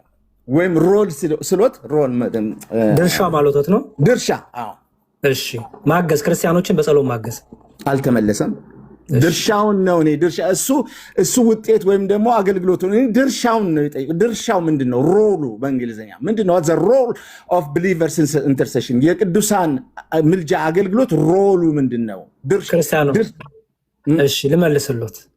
የቅዱሳን በክርስቶስ አምነው ወደ ቤተክርስቲያን የተጨመሩ በደሙ እርቅን፣ ምህረትን፣ የዘላለም ሕይወት ያገኙ ሰዎች ዴይሊ ባላቸው የህይወት ውጣ ውረድ ላይ በዚህ በዓለም ሳሉ በፈተና በመከራው ስለሚያልፉ ከዛ ውጊያ ከዛ ፈተና ይጠበቁ ዘንድ አንዱ ስለ አንዱ ይጸልያል፣ አንዱ ቢተክም አንዱ የአንዱ ሸክም ይሸከማል። ስለዚህ ሮላቸው ምንድን ነው ከተባለ በቤተ ክርስቲያን ያሉት ክርስቲያኖች ጸሎት፣ ልመና እያደረጉ በዕለት ዕለት የመንፈሳዊ ሩጫቸው በጸሎት በልመና ማገዝ፣ ወደ ክርስቶስ ማድረስ። አመሰግናለሁ። እግዚአብሔር ያክብርልን። በእውነት ነው። ይህንን የሚያረካ መልስ አንድ ብቻ መለሱልኝ።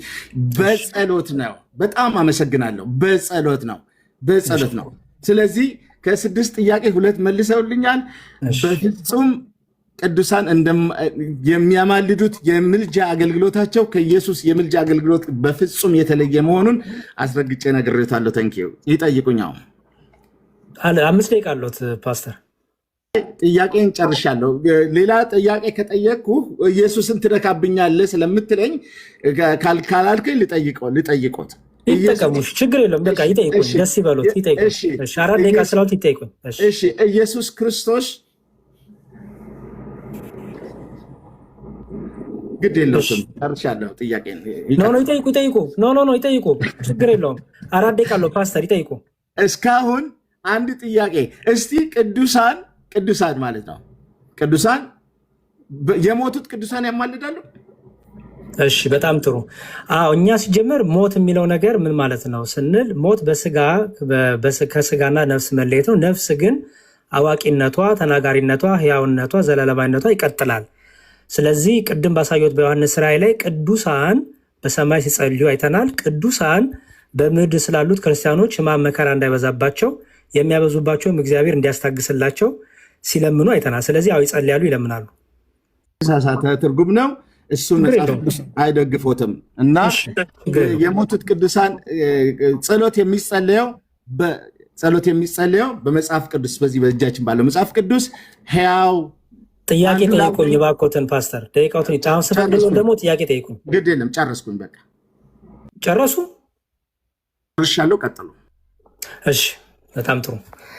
እድሜ 15 ደቂቃ አስቀምጥልኝ።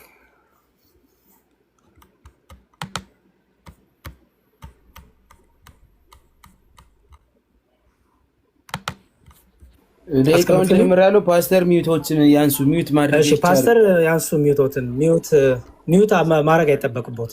እሺ የአንደኛ ቆሮንቶስ ምዕራፍ 12 ላይ ከአካልን ብልቶች ያልከበሩ ሆነው የሚመስሉን በሚበዛ ክብር እናለብሳቸዋለን፣ በምናፍርባቸውን ብልቶቻችን ክብር ይጨመርላቸዋል። ክብር ያላቸው ብልቶቻችን ግን ያ ያስፈልጋቸው። ይቅርታ ቁጥሩን ይቅርታ። እሺ አንደኛ ቆሮንቶስ ምዕራፍ 12 ከቁጥር 22 ጀምሮ ነው የማነበው። ጥያቄን በደንብ ይስሙኝ። ጥያቄ ምንድን ነው? እነዚህ ደካማ ብልቶች ያልከበሩ ብልቶች እገዛ ያስፈልጋቸው ይላል። የከበሩ ብልቶች ግን እገዛ ያስፈልጋቸውም ይላል። ምን ማለት ነው?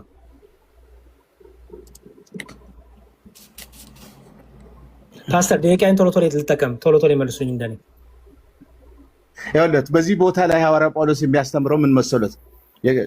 ቃሉን ያንብቡልኝ እንደገና። እሺ በደንብ ያስተምር። ጥያቄ ላቅርብለው ድጋሚ። ምን አለ ቅዱስ ጳውሎስ? ከአካልን ብልቶች ያልከበሩ ሆነው የሚመስሉን በሚበዛ ክብር እናለብሳቸዋለን ይላል። ያልከበሩትን በሚበዛ ክብር እናለብሳቸዋለን ይላል። የከበሩት ብልቶች ግን ይህ አያስፈልጋቸውም። ያልከበሩት እነማን ናቸው? የከበሩት እነማን ናቸው?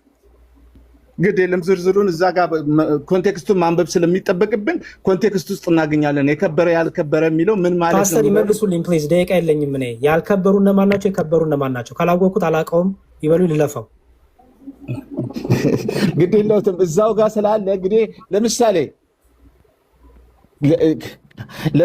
ልንገሮት። ያልከበሩ እነማን ናቸው? የከበሩ በጣም ቀላል ጥያቄ ነው። ያልከበሩ የተባሉት እነማን ናቸው? የከበሩ እነማን ናቸው? እዛ ጋር ስላለ ማንበብ ይጠበቅብናል። አሁን እንደዚህ ነው ልል አልችልም። እዛ ጋር ማንበብ አለብን። ልለፈው። ስለዚህ አይደለ ልለፈው ማለት ትችላለህ። ኦኬ እኔ ችግር የለውም። እንደርሱ አልተመለሰኝም አልልም። በቃ ሜይ ቢ አልተዘጋጁ ይሆናል ብዬ ነው የማስበው። አልፈዋለሁ። ችግር የለውም። እሺ ኖ ካሉ ይመልሱልኝ። ጥሩ። ያልከበሩ እነማን ናቸው? ይኸውልህ መልሱ ነግሬሃለሁ እኮ ደካማ ቨስልስ የሚባሉ ያልከበሩ እነማን ናቸው ፓስተር? በቃ ልለፎት። ኦኬ ገብቶኛል። ችግር የለውም። እሺ በቃ እሱ እኔ ምን ይሰራልኛል ያለ የገባኝን ፓስተር እኔ እርሶም እኔም ባላይምሮ ነን ይገባናል። እሺ ልቀጥል። እሺ በብልቶች መካከል እርስ በእርስ ይተሳሰቡ ዘንድ እንጂ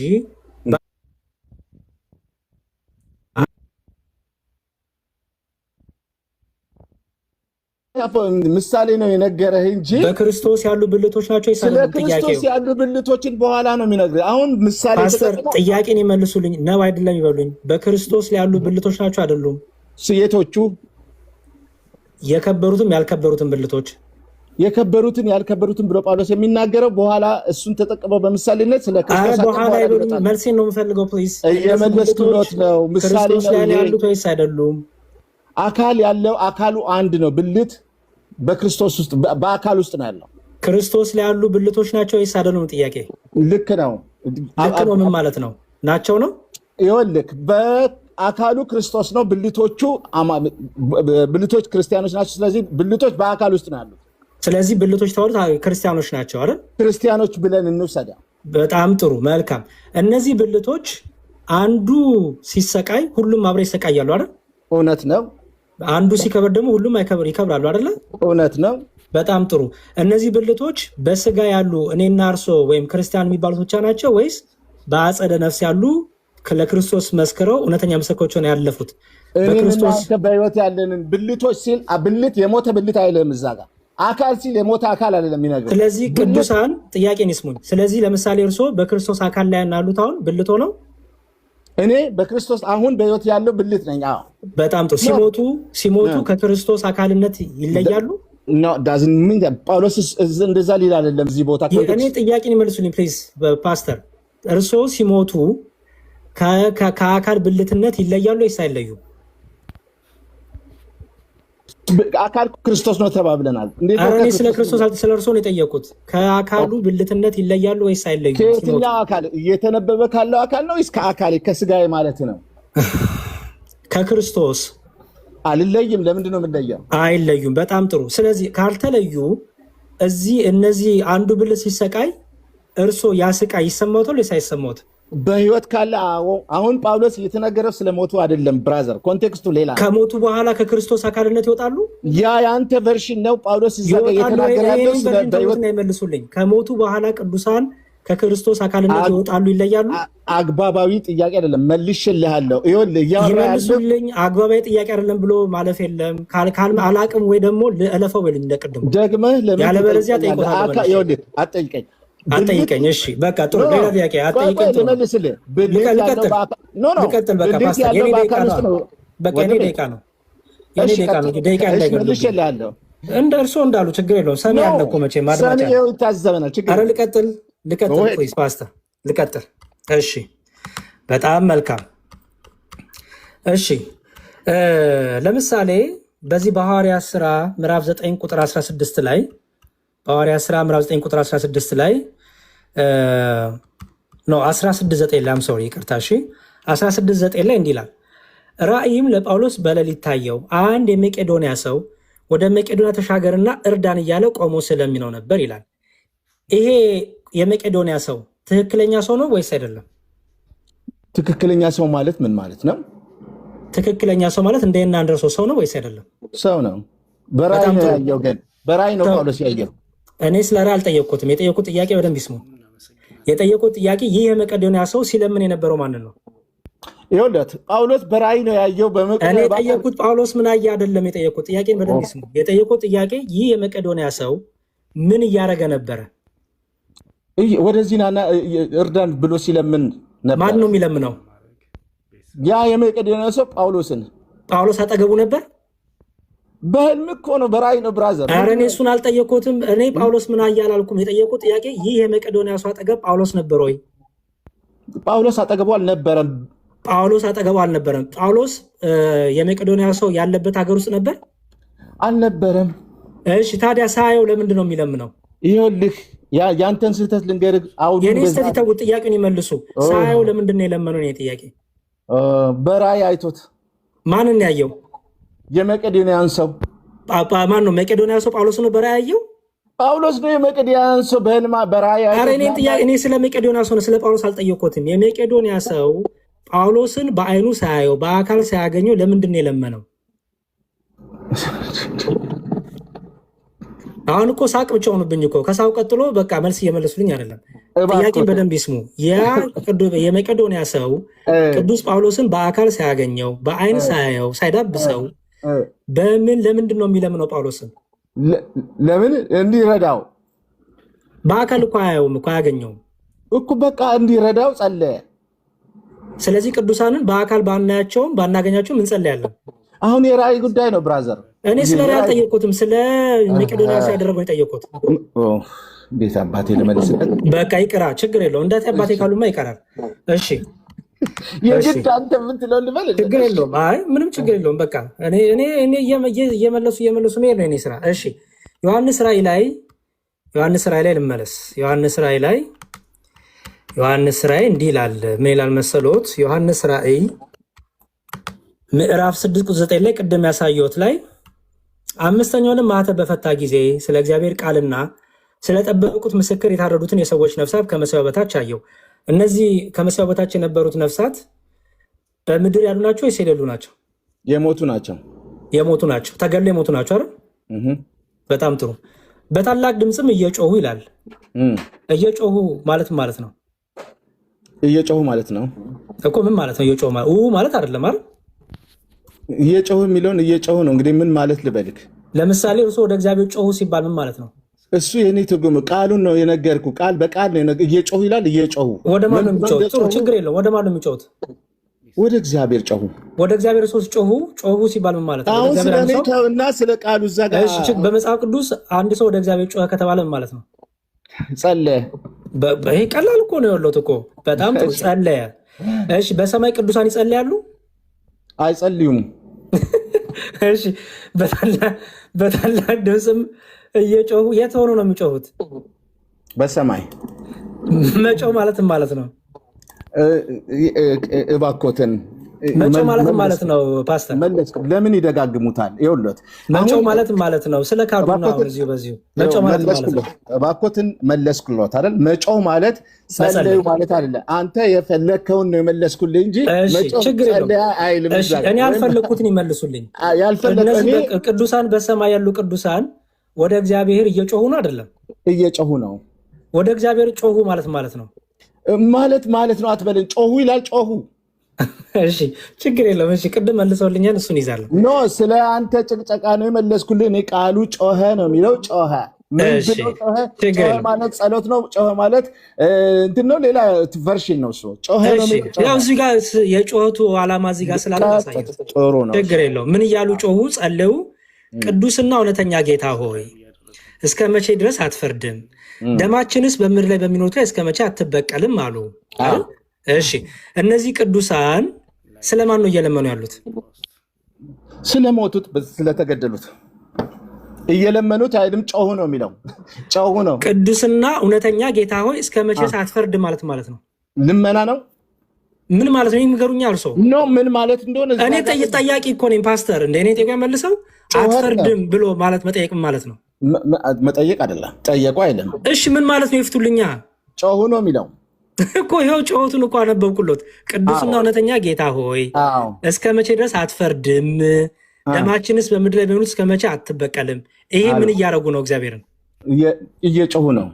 ፍርድን እየተጠባበቁ። የማንም ፍርድ? የእግዚአብሔርን። ስለማ? ስለሞቱት ስለተገደሉት። የተገደሉት እኮ ናቸው እየጮሁሉት። ኦኬ አትፈርድም፣ ስለፈሰሰው ደም አትፈርድምን እኮ እያሉ ነው ያሉት እኮ። ምን ላይ? ስለማ? በምድር ላይ እነማን ላይ? በሰማይ ላይ ሆነው በምድር ላይ ላላ ይሁሉት በምድር ላይ በሚኖሩት ይላል። እሺ ሳን ይመልሱልኝ። በምድር ላይ ስለሚኖሩት በምን አውቀው ነው የሚጸልዩት? እኔ ከሳቁ ቀጥሎ በቃ ተው የሚሉ ነው መሰለኝ። ኖ እሺ መልሱልኝ። እኮ ያስቀኛል ጥያቄ። ይመልሱልኝ። እኔ ከሳቁም በኋላ ይመልሱልኝ። ካልሆነ ምንድነው የምመልስልህ ጥያቄ? በቃ እሺ ተውት፣ ችግር የለውም። ኧረ ተውት። እኔ ጥያቄ እያለቅ በጣም ብዙ ጥያቄ አለኝ። እሺ ሁለተኛ ዜና ምዕራፍ 21 ቁጥር 12 ላይ እንዲህ ይላል።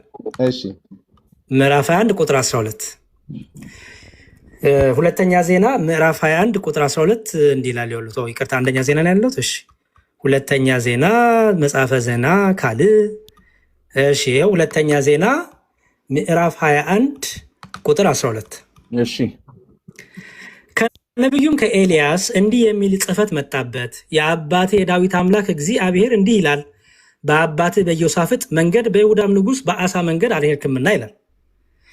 ኤልያስ በዚህ ጊዜ በምድር ላይ ነበር። ይሄን ጽሕፈት ሲልክ ኤልያስ ተገሎ ነበር ማለት ሄዶ ነበር፣ ተነጥቆ ነበር። ታዲያ እንዴት ነው ጽሕፈት የሚልከው? ከየት ነው የሚልከው? አላውቅም። ይህን ክፍል አላነበቡትም? ኖ ፕሊዝ አላነበቡትም። አላቅም ያሉኝ ከምን አንጻር ነው እያልኮት ነው? ልነግርህ ነው እባክህን። ጽሕፈት መጣ ነው የሚለው አይደለም? ከማ ከኤልያስ ጽሕፈት መጣ ነው። ከየት እንደመጣ መጽሐፍ ቅዱስ አይነግርህ። ከኤልያስ ይላል። ይኸው ኖ ይኸውልህ፣ ባኮትን የተጻፈውን ብቻ ነው የምመልስ እኮ። የተጻፈውን ነው የጠየቆት ያለሁት። ከኤልያስ ደቂቃ ፓስተር ደቂቃ ነው። ከኤልያስ እንዲህ የሚጽፈ መጣበት። ኤልያስ የት ነበረ በዚህ ጊዜ? ተወስዶ ነበር። በምድር ላይ የለም አይደል? እሺ ከየት ነው ጽሕፈት የሚልከው? አላውቅም። ከኤልያስ መጣለት ነው የሚለው መጽሐፍ ቅዱስ እኮ። ስለዚህ ኤልያስ ያለው በሰማይ ነው። የአንተ ቨርሽን ነው እሱ። እሺ ኤልያስ የት ነው ያለው? የእርሶን ቨርዥን ይንገሩኝ። ኤልያስ የት ነው ያለው? ተነጥቋል። የት ነው ያለው? ተነጥቋል ሲሉኝ የት? በሰማይ። ስለዚህ ከየት ነው የሚልከው ጽሑፉን? ከየት እንደላከ መጽሐፍ ቅዱስ አይነግርህም። እዛ ጋር ከኤልያስ መጣለት ነው የሚልህ። ኤልያስ ከየት ኖሮ ነው ከየት የሚልከው? የት ነው የሚልከው? ደጋግመህ አትጠይቀኝ እባክህ። አትጠይቀኝ። እሺ ጥሩ ችግር የለም አልጠይቆትም። እሺ አትጠይቀኝ አይደለም ደጋግመህ ስትጠይቀኝ እየመለስኩልህ መልሰህ ስትጠይቀኝ ነው ደጋግመህ አትጠይቀኝ አልኩህ። እሺ ፓስተር ምንም ችግር የለውም። እሺ እዛው ለሚላ መሰሎት የአባቴ የዳዊት አምላክ እግዚአብሔር እንዲህ ይላል በአባትህ በኢዮሳፍጥ መንገድ በይሁዳም ንጉሥ በአሳ መንገድ አልሄድክምና በእስራኤል ነገሥታት መንገድ ይሄዳልና የአካብን ቤት እንዳደረገ ይሁዳና በኢየሩሳሌም የሚኖሩትን እንዲያመነዝሩ አድርገሃልና ከአንተ የሚሻሉትን የአባትህ ቤት ወንድሞች ጋር ይህን ሁሉ ኤልያስ በምን አወቀ? በመንፈስ እግዚአብሔር ገልጦለት። ስለዚህ ቅዱሳን እግዚአብሔር በምድር ላይ ያለው ነገር ይገልጥላቸዋል በሰማይ ሆነው። that's not a conclusion እንደሱ ማለት አይደለም። እሺ ምን ማለት ነው? ይንገሩኛ። የት ነበር? አይደለም አልኩ። አይደለም ሳይሆን መልስ ይመልሱ እንጂ አይደለም ማለት ቀላል ነው። ይኸውልህ መጽሐፍ ቅዱስን ታውቃለህ? አረ ፕሊዝ ፓስተር በቃ ደቂቃ ያለቅ። ሰዓት አልቋል። ጨነቀኝ። እንዴት ልመልስለት? ማጠቃለያ 5 ደቂቃ ስጣቸው። አምስት ደቂቃ ይሰጥና ያጠቃል። እኔም መዝሙሬ ነገ ጠዋት ስራ ገባለሁኝና የእናንተ ጨርሼ እዘጋለሁ። ማብራሪያ ሰጣችሁ ማለት ነው። ጥሩ። እሺ ፓስተር ይቀጥሉ። 5 ደቂቃ አለዎት። 5 ደቂቃ ማብራሪያ ነው። እሺ ፓስተር ስለምኑ ማጠቃለያ ነው ማብራሪያ ነው የምትለኝ? ማጠቃለያ ሰመሪ ማለቱ ነው። ማብራሪያ ማለት አይደለም። ማጠቃለያ በል። ማጠቃለያ ፓስተርዬ፣ ማጠቃለያ። እሺ ቴንክ ዩ። እሺ ማጠቃለያ ብራዘር መዝሙሪያ አሁን የጠቃቀስካቸውን በሙሉ በአውዱ ብናያቸው እመርጣለሁ። ለአንተም የምመክር እሱን ነው። አውድ የሚባል ነገር አለ፣ በአውዱ ይፈታል። አሁን የመለስኩልህ መልስ ሁሉ የጠየከኝን ዝም ብዬ ለጥያቄ ነው። አውዱን ግን ብንመለከተው አይደለም። አንደኛ። ሁለተኛ ነገር ይኸውልዎት በግልጽ ያልተጻፈ ነገር ቅዱሳን ያማልዳሉ ለማለት 3 ነገር ያስፈልገናል። አንደኛ በግልጽ ያማለዱበት ቦታ፣ በግልጽ ይሄ ጥራዝ ነጠቅ ጥቅሶችን አይደለም፣ በግልጽ ዶክትሪን ለመስራት ከመጽሐፍ ቅዱስ በትክክል ጥቅሶችን ሳይሆን ጳውሎስ ማማለዳቸውን ነግሮናል ወይ? ኦኬ ሐዋርያት ነግረውናል ወይ? ነቢያት ነግረውናል ወይ? ኦኬ በመልእክቶች ተጽፏል ወይ? በወንጌላት ተጽፏል ወይ? ኦኬ እነዚህ ነገር ሁሉ በማምጣት ነው ቅዱሳን ያማልዳሉ ወይም ደግሞ የቅዱሳን ምልጃ ከኢየሱስ ክርስቶስ ምልጃ ጋር ተመሳሳይ ነው። ሌላም ማለት የምንችለው በእንደዚህ ነው። ስለዚህ ሪፊዩት የማደርገው በሙሉ የጠየከኝን ጥያቄ በአውዱ ፍታቸው፣ በአውዱ የሚፈቱ ናቸው። ኢንጀነራል ግን ምልክ አንደኛ ስለ ማርያም ምንም አልነካህም፣ ስለ ማርያም አልነካም። አንደኛ ማርያም በፍጹም በምንም ታምር ነው የማታማልደው። የማታማልደውንም 5 ሪዝን ነግሬያለሁ። ስለ ቅዱሳን ደግሞ አገልግሎት ማለት የምልጃ አገልግሎት ስነግርህ የቅዱሳን ምልጃ አገልግሎት አዎ ቅዱሳን እንድንማልድ እንድንጸልይ መጽሐፍ ቅዱስ ያዘናል። ቅድም ነግሬያለሁ። ግን በመካከለኛነት አይደለም፣ በፍጹም መካከለኛ በመሆን ሳይሆን በኢየሱስ ስም ዲፔንደንት ሆነው በኢየሱስ ስም ነው የሚማልዱት። የኢየሱስን ስም በመጥራት ነው። አገልግሎታቸው ሊሚትድ ነው። በቦታ እንደዚህ ይለያሉ። ይህንን ተናግሬ ላብቃ። የመጨረሻ ስትጸልዩ በሰማያት ያለው አባታችን ሆይ ብላችሁ ጸልዩ። ዳስ ኦል።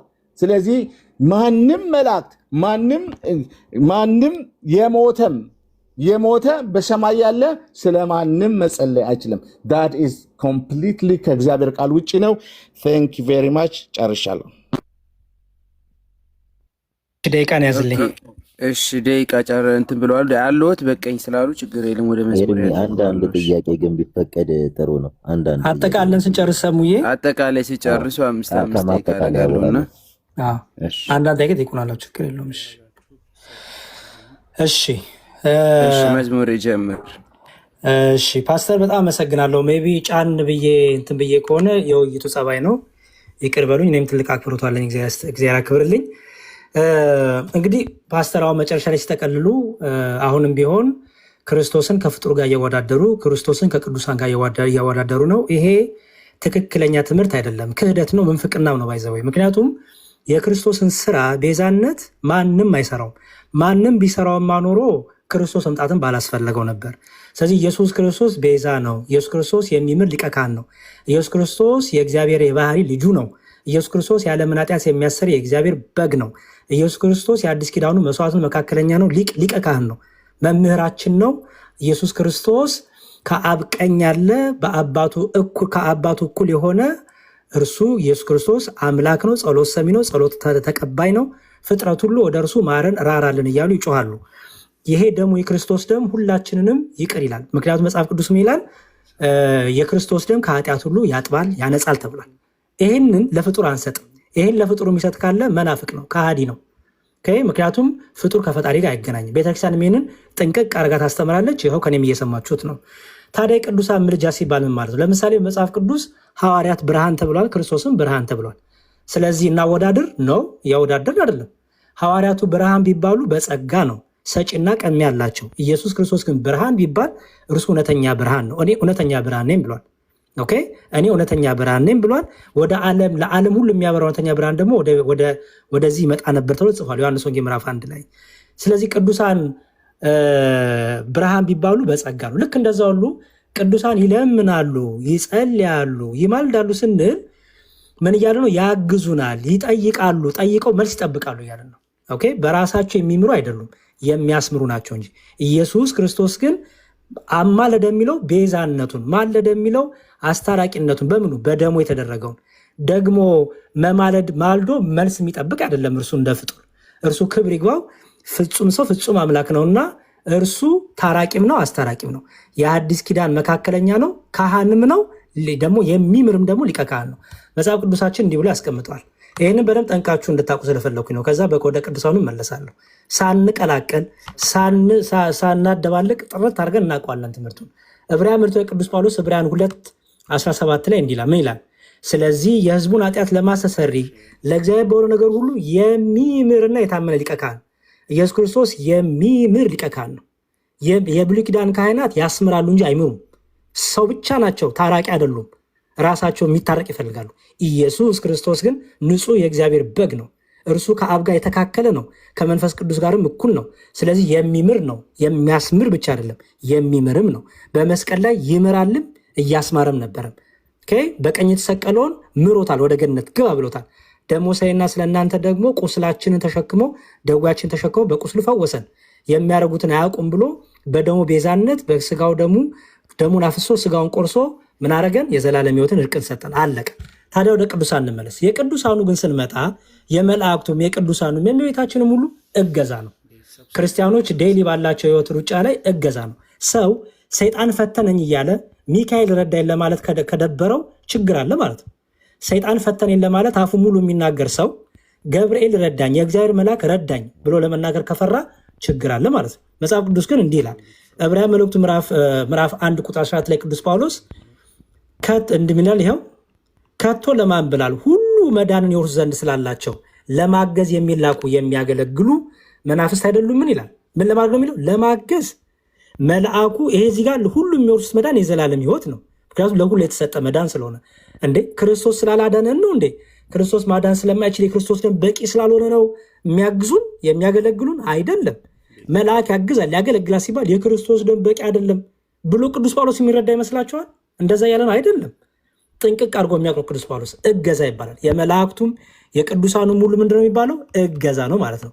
ስለዚህ በመጽሐፍ ቅዱሳችን ይህን እገዛ በአጭሩ ሲያስቀምጥ ቅዱስ ጳውሎስ በቆሮንቶስ መልእክቱ ላይ አንዱ ብልት ስለ አንዱ ብልት ይኸው ምን ይላል? ይኸው ነገር ግን ይላል ይኸው ከአካልም ብልቶች ያልከበሩ በሚዛ ክብር እናለብሳቸዋለን፣ በምናፍርባቸው ብልቶች ክብር ይጨመርላቸዋልና ክብር ያላቸው ብልቶቻችን ግን ያስፈልጋል። ነገር ግን ብልቶች እርስ በእርሳቸው በትክክል ይተሳሰቡ ዘንድ እንጂ በአካል መለያየት እንዳይሆን ለጎደው ብልት የሚበልጥ ክብር እየሰጠ እግዚአብሔር አካን አጋጠመው ይላል። በብልቶች መካከል ምን የለም? መለያየት መራራቅ የለም። ይልቁንም አንዱ ብልት ቢከብር ሁሉ ይደሰሳሉ፣ አንዱ ብልት ቢወድቅ ሁሉ ያዝናሉ ማለት ነው። ስለነበረን ጊዜ እግዚአብሔር ስም የተመሰገነ ይሁን። እግዚአብሔር ይስጥልኝ። ደቂቃ ያዝልኝና ፓስተርን አንድ ጥያቄ ልጠይቃቸው። ኤርሚ ፈቃደኛ ከሆነ እኔ አለሁኝ። ግን ጥያቄና መልሱ ከመዝሙረ ነበረ ያወራ ነው። አንድ ጥያቄ ከውጭ ተጠየቁና እሱም ይጠየቃል። እርሱም አንድ ጥያቄ ብቻ ነው የምጠይቁት ስላልገባኝ ነው። እሺ አንድ ጥያቄ ልጠይቆት ፓስተር። ቅዱሳን መላእክት በእግዚአብሔር ፊት ጸሎትን ያቀርባሉ ብለው ያምናሉ? ተመሳሳይ ጥያቄ ነው። ቅድም መዝሙረም ጠይቆኛል ራእይ ላይ ያለውን ጠቅሶ። ስለዚህ ቅዱሳን መላእክት በእግዚአብሔር ፊት አያቀርቡም ጸሎት ነው። እሺ ኤርሚ ቢግ ስክሪን ላይ አድርገኝና አንድ መረጃ ላሳያቸው። አሳድገኝ ኤርሚ።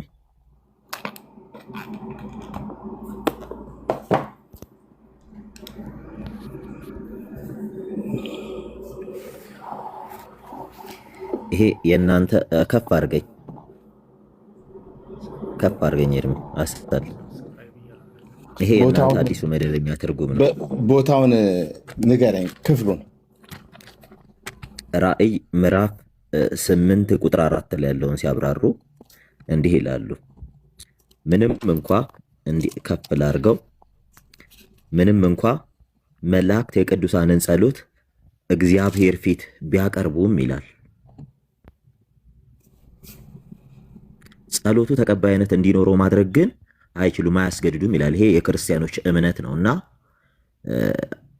አዲሱ መደበኛ ትርጉም እንዲህ ይላል እና እኛ እርሶን እንመን ወይንስ አዲሱ መደበኛ ትርጉም ያላችሁትን መጽሐፍ ቅዱስ? ቆይ ሌላ ጥቅስ ስጠኝ፣ ከራእይ ሌላ ጥቅስ ስጠኝ እንደሱ ተመሳሳይ። አይ ቆይ ይሄንን ይመልሱልኝና ወደ ሌላ ጥቅስ ሄደልዎታለሁ። ኖ ችግር የለም መልስላለሁ። እንደሱ አይነት ሌላ ተመሳሳይ ከራእይ 8 ቁጥር 4 ሌላ ተመሳሳይ ጥቅስ ሌላ ነገር ጠይቀኝ። በስ እሱን ተቀብያለሁ አንድ ላይ እንድመልስልህ። ሰማኸኝ? ጥያቄን እኮ አይ ይሄን መልሱልኝና ወደ ሌላ ሄዳለሁ። ሰማኝ። መጀመሪያ ቅድም ሳወራ ብዙ ጊዜ አውርቼህ ነበረ፣ አልሰማኝም። ለዛ ነው የምጠይቅህ። እስቲ ሌላ ጥቅስ ስጠኝ እና ከዛ በኋላ እመልሳለሁ። ሌላ ጥቅስ ሰምቻለሁ። 8:4 ፓስተርዬ፣ እኔ ይሄን ጥያቄ ሲመልሱልኝ ነው ወደ ሌላ ጥያቄ መሄድ የምችለውና እችን ጥያቄ መጀመሪያ መልሱልኝ። ምክንያቱም የወንጌላውያን አማኝ ወይም ህብረቱ አጠቃላይ በዚህ የመጽሐፍ ቅዱስ እንስማማለን፣ ከዚህ ቀደምም ሲሉ እንቀበላለን ሲሉ ሰምተናል። እና ይሄ የወንጌላውያን አማኝ ቅዱሳን መላእክት የቅዱሳኑን ሁሉ ጸሎት በእግዚአብሔር ፊት የሚያቀርቡ እነሱ እንደሆኑ ይናገራል። እርሱ አይቀበሉትም? ይሄን እባክህን አይቀበሉትም ከምትለኝ ምን ማለት ነው ብትለኝ አይሻልም? ኦኬ እሺ፣ ምን ማለት ነው ይመልሱልን። እሺ አንደኛ ሲምቦሊዝም ነው ይሄ። ኦኬ ሲምቦሊዝም ማለት ሲምቦሊዝም ማለት ኦኬ ላብራራለህ። ኦኬ ትንሽ ላብራራለህ። ኦኬ በመጀመሪያ ዮሐንስ ያየው ራእይ ነው። ራእይ ሲያየው የእግዚአብሔር መልአክ ከመሰዊያው አጠገብ ቆሞ ነው ያየው። ከዛ ዕጣን ቀረበለት። ከዛ የቅዱሳን ጸሎት በእግዚአብሔር ፊት አረገ። ከዛ እግዚአብሔር መለሰ፣ ጀጅመንትን በምድር ላይ አመጣ።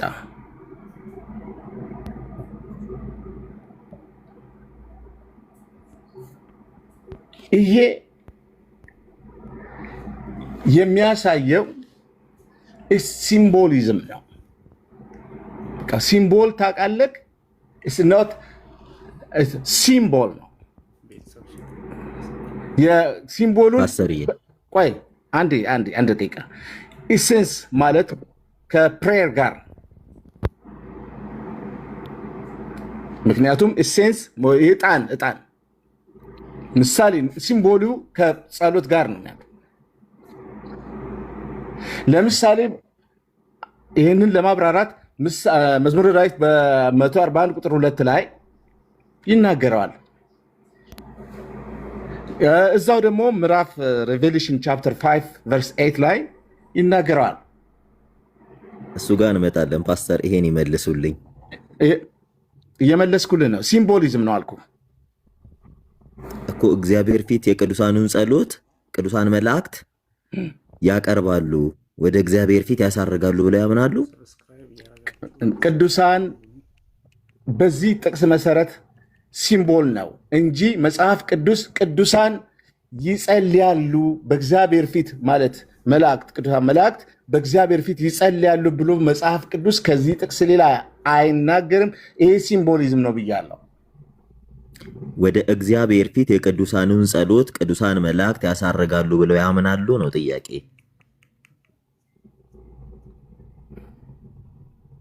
ድገማው ወንድምዬ። የመለስኩት መሰለኝ መልሰህ እየጠየቀኝ ነው። ድገማው። እሺ ወደ ቀጣይ ጥያቄ ልለፍ። ለምን ፓስተር አልመለሱልኝም። ስለዚህ ይሄን አይቀበሉትም ማለት ነው። ወደ ቀጣይ ጥያቄ። ፖለቲካ አትስራ። አይቀበሉትም አትበል። ፖለቲካ ይባላል። ይቀበሉታል። ፖለቲካ አትስራብኝ ወንድምዬ፣ እባክህን መልሼልሃለሁ። እሺ ይቀበሉታል። ቃሉን እቀበለዋለሁ ወንድምዬ፣ ቃሉን እቀበለዋለሁ አይደል? አዲሱ መደበኛ ትርጉም ቅዱሳን መላእክት በእግዚአብሔር ፊት ጸሎትን ያሳርጋሉ ይላል። ይሄ የሚያሳየው በምድር ላይ ያለውን ጸሎት የሰማይ ኢንቮልቭመንትን ነው የሚያሳየው። በምድር ላይ ነገራችን ላይ መጽሐፉን ሳይሆን የመጽሐፉን ማብራሪያ ነው እየጠየቅኩት ያለውና ለማብራሪያው ማብራሪያ እየሰጡኝ ነው ፓስተር። ወንድሜ ጥቅሱን አነበብን አይደለም? ማብራሪያ እየሰጠሁ ነው አይደለም? ይሄ ሲምቦሊዝም ነው አልኩህ አይደለም? ስመልስልህ ይሄ ክፍል የምድሩን ጸሎት የሰማይ ኢንቮልቭመንት እንዳለው የሚያሳይ ክፍል ነው። ዋዳዘት ምን የሰማይ ኢንቮልቭመንት ማለት ምን ማለት ነው? አልገባኝም ፓስተር። እንዴት ነው ኢንቮልቭ የሚያደርጉት? ሰማያን የሰማይ ነው የሰማይ ሄቨንሊ ኢንቮልቭመንት ነው። የምድሩን ጸሎት በምድር የሚጸለየውን ቅድም ሲምቦሊዝም ያልኩ ነው። በምድር የሚጸለየውን ጸሎት በሰማይ ያቀርቡልሃል። ወይም ኢንቮልቭመንት እንዴት ለአማርኛው ቅዱሳን መላእክት ነው በምድር የሚጸለየውን በሰማይ የሚያቀርቡልኝ አይደል? ኖት ዛት ሲምቦል ነው ያልኩ።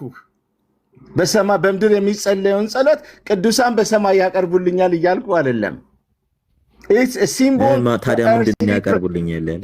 እባክህን ሲምቦል በምድር ላይ የሚጸለየውን ጸሎት በሲምቦል ወይም ደግሞ በሲምቦል በአማርኛ በለው በሲምቦል ያቀርባል ማለት በምድር ላይ የሚጸለየውን ጸሎት ምስሉ ነው ማለት ነው።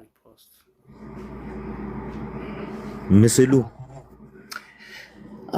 አዎ ሲምቦል ነው። በምድር ላይ የሚጸለየው ጸሎት ምስሉ ወይም ምስሉ ነው። በምድር ላይ የሚጸለየውን ጸሎት በሰማይ ኢንቮልቭመንት ሄቨንሊ ኢንቮልቭመንት ኢን ኤርዝሊ ፕሬየር በእንግሊዝኛ ማለት ነው። ስለዚህ በምድር ላይ የሚጸለየውን በአማርኛ የተርጉሙት እስኪ። እሺ ስማኝ። በምድር ላይ የሚጸለየው ጸሎት ቅዱሳን ለቅዱሳን የሚጸልዩትን በምድር ላይ የሚደረገውን ጸሎት የሱ በሰማይ ምስሉ ነው። በምድር ላይ የሚጸለየውን ነው ምስሉን ነው የሚያሳየው እንጂ ቅዱሳን በሰማይ ቅዱሳን መላእክታት ቅዱሳን ይጸልያሉ የሚለውን ትርጉም አይዘም። ወይም ከስር ያለውን አሁን እዚህ ጋር ጥያቄ ቅዱሳን መላእክት በእግዚአብሔር ፊት የቅዱሳኑን ጸሎት ያሳርጋሉ ነው የሚለው ፓስተር። እና ቅዱሳን መላእክት የቅዱሳኑን ጸሎት በእግዚአብሔር ፊት ያሳርጋሉ ብለው እርሱ አያምኑም? አንድ ጊዜ ከስር ያለውን አንብብልኝ። እዛ ጋር ይሰጥሃል። ከስር ሪሌት ማጣቀሻ ወይም ደግሞ ማብራሪያ ሌላ ተቀባይነት እንዲያገኝ ማድረግ አይችሉም። ምክንያቱም ኃይል የእግዚአብሔር ነው፣ ፍቃድም የእግዚአብሔር ስለሆነ እነሱ ማቅረብ ነው ከነሱ ሮላቸው። ይሄ ትክክል፣ ማንም የሚያምነው ነው። ከዛ በአይሁድ አቡቀለምሲሳዊ ጽሑፎች ውስጥ መላእክት መካከለኛ መሆን ይችላሉ። እርሶን አይደግፍም። አሁንም በእግዚአብሔርና በሰው መካከል አማላጅ መሆን ይችላሉ የሚለው የአይሁድ እሳቤ በአዲስ ኪዳን ውስጥ ስፍራ የለውም ይላል እኮ። ስፍራ የለውም። ቴንክ ዩ። እሱን እኮ ነው የሚል። ስፍራ የለውም። እኔን አገዘኝ። ጥሩ አድርጎ መለሰልህ እንጂ እያወራሁት እኮ ያለው ስለ አይሁድ ጸሎትን ነው። የአይሁድ አቡቀለምሲሳዊ እያለ ያለው ስለ ሌላ ነገር ነው እያወራለሁ። ይሄ እዚህ ጋር ዘግቶ ስለ አይሁድ ባህል ትራዲሽን ነው እያወራ የመጣው። በአይሁድ ይሄው እዚህ ጋር እኮ አይችሉም ብሎ ዘጋ። ከዘጋ በኋላ በአይሁድ አቡቀለምሲሳዊ ጽሑፎች ውስጥ መላእክት መካከለኛ መሆን ይችላሉ፣ በእግዚአብሔርና በሰው መካከል አማላጅ መሆን ይችላሉ የሚለው እያለ ያለው ይሄ ስለ አይሁድ ስለ ሌላ ነገር ነው እያወራ። እኔ የጠየኩት እዚህ ጋር ነው። ጨርሰው፣ እሱን አንብበህ ጨርሰው። መካከለኛ ፓስተር፣ ይሄ ሌላ ስቴትመንት ነው የሚጀምረው ወንድሜ። እስቲ አንብበው። ሌላ ስቴትመንት አይደለም እኮ የ8:4 ማብራሪያ እየሰጠህ ነው። 8:4 ይኸው እኮ አብራርቶ ጨርሶ 4 ነጥብ ካለ በኋላ ስለ አይሁድ ታሪክ ስለ ሌላ ታሪክ ነው እንትን የሚለው። አንብበው። ይኸውልህ የአይሁድ ታሪክ በደንብ ይሁት ፓስተር፣ በደንብ ይሁት። እኔ ጥያቄ እዚህ ጋር ነው።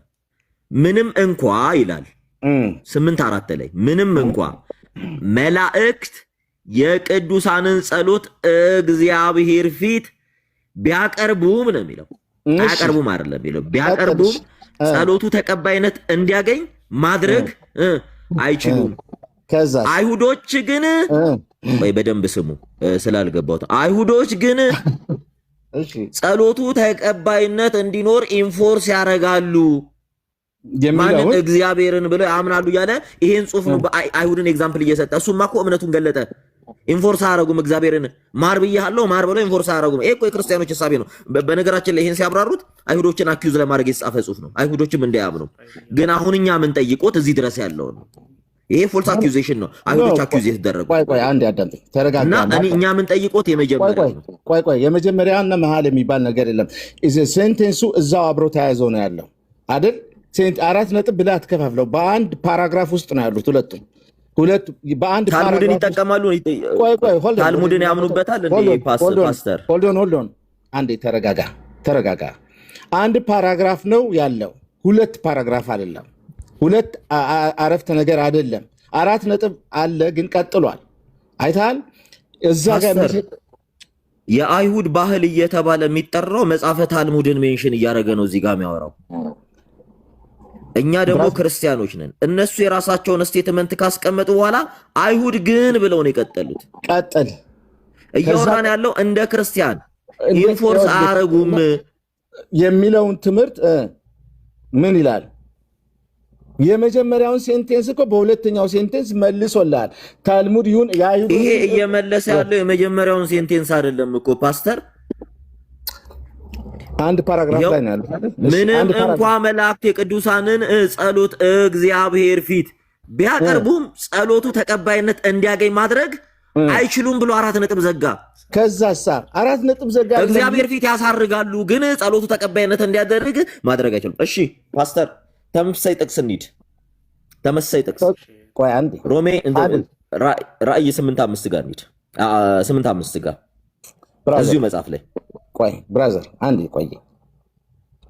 በስምህ እንድጠራ ማልበል የመዝሙረን ሰምቻ መዝሙረን እንደሆነ ከአንተ ጋር ከዚህ በፊት ተገናኝቻለሁ።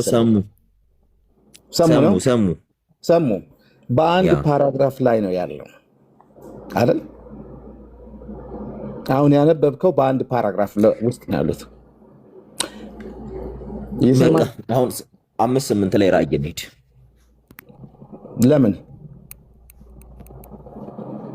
ለምን ያን ጨርሰናል ፓስተር፣ ያን ጨርሰናል። በቃ እዚህ ጋር እንምጣ። ተመሳሳይ ጥቅስ ልጥቀስልዎት። ይኸው ተመሳሳይ ጥቅስ ምንድን ነው እያልከኝ ያለው? እንዲህ ይላል። እሺ ራእይ 5:8 ላይ እንዲህ ይላል። ይቅርታ፣ ይኸው ራእይ ምዕራፍ 5 ቁጥር 6 ከፍ ጎላል አድርጉሎት ይታዩታል። ከርሰር የታረደ የሚመስል በግ መታረዱን የሚያሳይ ምልክት አርፎበታል። በደንብ እንዲሰሙት ነው። በጉ ስልጣን የጨበጠው በሞቱ ነው። በግ የኃጢአት መስዋዕት እንደታረደ አንደኛ ኢሳይያስ ምዕራፍ 5 ይሄን እያለ ይመጣና ብርቱ አሸናፊ ይለዋል እንደሆነ በጣም ክሊር እንዲሆንሎት ነው። እንዲህ እያለ ያብራራውና ምን ይላል መሰሉት? እሺ እዚህ ጋር ሄኖክን ይጠቅሳል። እሺ የቅዱሳን ጸሎት ይላል። ይታዩታል። ያው እዚህ ጋር ሄኖክን ይጠቅሳል። እርሶ ማያምኑበትን መጽሐፍ ምናምን በጣም ብዙ መጽሐፎችን እነ ጦቢትን ምናምን ይጠቅሳልና እነ ተረፈ ባሮክን ይጠቅሳል። እዚህ ጋር እዩት። የቅዱሳን ጸሎት የሚለውን በአይሁድ እምነት የቅዱሳንን ጸሎት ወደ እግዚአብሔር የሚያቀርቡት መላእክት ናቸው። ይሄም ጦቢት 12:15 ተረፈ ባሮክ ወይም ሶስተኛ ባሮክ ብለው የሚጠሩት ምዕራፍ 11 ላይ በገናና ዝማሬን ለማጀብ የሚያገለግል የክር ወይም የአውታር መመሪያን መሳሪያ ነው። መዝሙር 33:2 ዕጣን የተሞላበትን የወርቅ ሙዳይ ዝርግና ጎድጓዳ መሳይ መሶብ ነው። ዕብራውያን የአምልኮ ስርዓት ውስጥ ዕጣን የተለመደ ነገር ነው። ዘዳግም 33:10 መዝሙር 140 ከቁጥር 2 ራእይ ምዕራፍ 8 ከቁጥር ይሄው አዩት ምዕራፍ 8 ከቁጥር 3-4 ጋር ያነጻጽረዋል።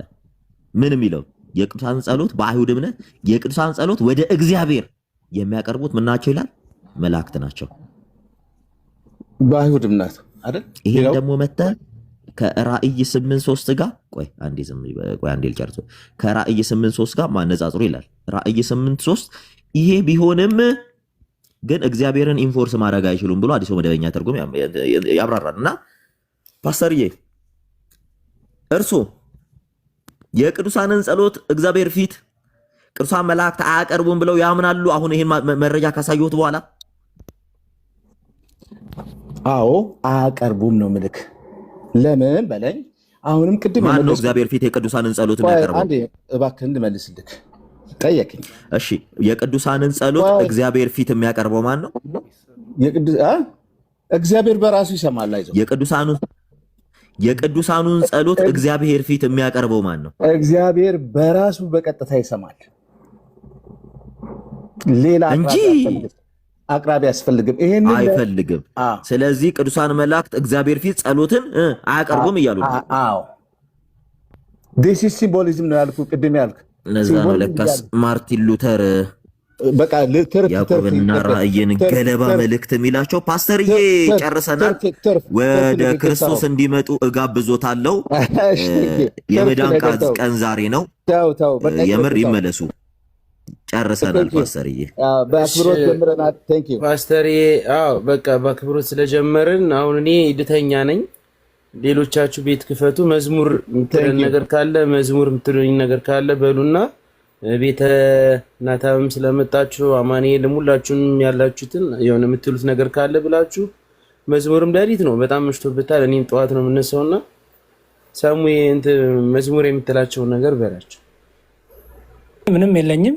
እናመሰግናለን። ያሉት ግን መምህራን አስተያየት ይስጡና ዝም ስላሉ ከውይይቱ ምን አተረፍን ምን ተማርን የሚለው ነገር መያዝ ነው። አንተ ራስህ ግን መጨረሻ ላይ ምን ተማርክ የሚለው መስዋዕት ፈልጋለሁ። ምክንያቱም ዝም ብሎ አንተም ያገኘው ነገር ከሌለ አይ ሁሉም ከተናገሩ አንተ ማጠቃለያ ሰጥተን እንወጣለን ማለት ነው። 2 ደቂቃም 3 ደቂቃም ይሰጣቸውና ወንድሞች መምህራን፣ ከዛ አንተ ራስህ ግን ፋይናሊ ምን ተማርክ? ምክንያቱም ፖይንቱ አንተም ደግሞ ያገኘው ነገር መኖር አለበት። ከዛ አንጻር ነው ሰሙዬ ቃል ያሰማልን። እሺ ኤርሚ በጣም እናመሰግናለን ግን ስላመቻቸን። እሺ ከህይወቴ እንጀምር። ህይወቴ አለ አለውኝ ግን ቤተ መምህር ቤተ ናታንያም ስላሉ ሐሳብ ይስጡተኝ። ኦኬ እሺ ሰዓት እንግዲህ ስለመሸበት ኤርሚ ቶሎ ቶሎ ስጡና እንዳይተኛብን እዚሁ። እሺ ይቅርታ መምህር። ችግር የለውም። መዝሙርዬ ቃልዎት ያሰማልን ሁላችሁንም። እኔ ግን እንደ ቤተክርስቲያናችን ትውፊትም ስርዓት እርሱ ነገረ ማርያም ነገረ ቅዱሳን አስተባብሮ ስላስተማሩ እኔ ደግሞ ሁሉም ስንብት ላይ እመቤታችን የሚያወሳ ዝማሬ እየዘመርኩ መርሐ ግብራችንን እንድንዘጋ ነው የምፈልገው። ከዚህ በላይ የምለው የለኝም። እሺ መምህር ቱሩላ ባሉልን አለው ቃልዎት ያሰማልን። ዲያቆንም ሰሙም ግን ያው በኋላ እንዳትወቀስ አንድ መዝሙሬን የሚጠይቅ ሰው ብታስገባ እኔ ሌላ ቀን እንቀጥልበታለን። አንዳንድ የሚነገሩ ጽሁፎችን በተጨማሪ እንቀጥላለን። ግን አንድ ሰው አስገባና ኖ እኔ እንትን ብያችኋለሁ። ይቅርታ አድርጉልኝ መምህር ቱሩላ። እኔ ለፕሮቴስታንቶች ኑ ጠይቁ፣ ኦርቶዶክሳውያንን ጠይቁ። ኦርቶዶክሳውያን ከታች ያላችሁ ደግሞ ፕሮቴስታንቶችን አትግፏቸው። እነሱ መጠየቅን ይፈልጋሉ። መጠየቅን ሲፈልጉ ግን እንደኔ አይነት ሰዎችና እኛ ምዕመናኖች እንዲያውም መምህራን እንድንጠይቃቸው ይፈልጋሉ። ምክንያቱም አሁን መዝሙሬም እንዲጠይቁ ሁሌም ነው አፕሪሼት የሚያደርጋቸው፣ ጠይቀው የፈለጉትን መልስ እንዲያገኙ። ቤተ ናታምም ይኸው እንደዚሁ እርስዎም ቢሆኑ ሰሙም ቢሆን እንዲጠይቁ፣ ሌሎች እንዲጠይቁ በመሰዳደብ ምናምን ሳይሆን መጠው ጠይቀው መልስ እንዲያገኙ፣ ማብራሪያ እንዲያገኙ ኑና ጠይቋቸው ነው እያልኳቸው የነበረ። ስለዚህ አሁን ከገቡ ደግሞ እኔ ሌሊት ነው ከኔ ጋር ጠዋት ስራ ገባለሁ። በዛው ጠዋት ስራ ስለምገባ አሁን መሽቶብኝ ነው ዝም ብዬ ቁጭ አልኩት። ጥሩ በቃ እሺ፣ እግዚአብሔር ይስጥልን። ሁለት ነገር ልበል። ያው መዝሙሬ እንዳለው እኛ የሕያዋን አምላክ ጌታችን ኢየሱስ ክርስቶስ የሕያዋን አምላክ እንጂ የሙታን አምላክ አይደለም። ይህን መጀመሪያ ጻፉ። ማቴዎስ 22ን ጻፉ። አንድ 5 ጥቅስ ልስጣችሁ ሮጥ ሮጥ ብዬ። እኛ የምናመልከው የሕያዋን አምላክ እንደሆነ ማቴዎስ 22ን ያዙ። የሕያዋን አምላክ ጌታችን ኢየሱስ ክርስቶስ ሕያዋን ከሆኑ ደግሞ ስራቸው እንደሚካተላቸው ራእይ 14:13ን ጻፉ። አስተውሉ። ራእይ 14:13 ላይ ስራቸው ይከተላቸዋል።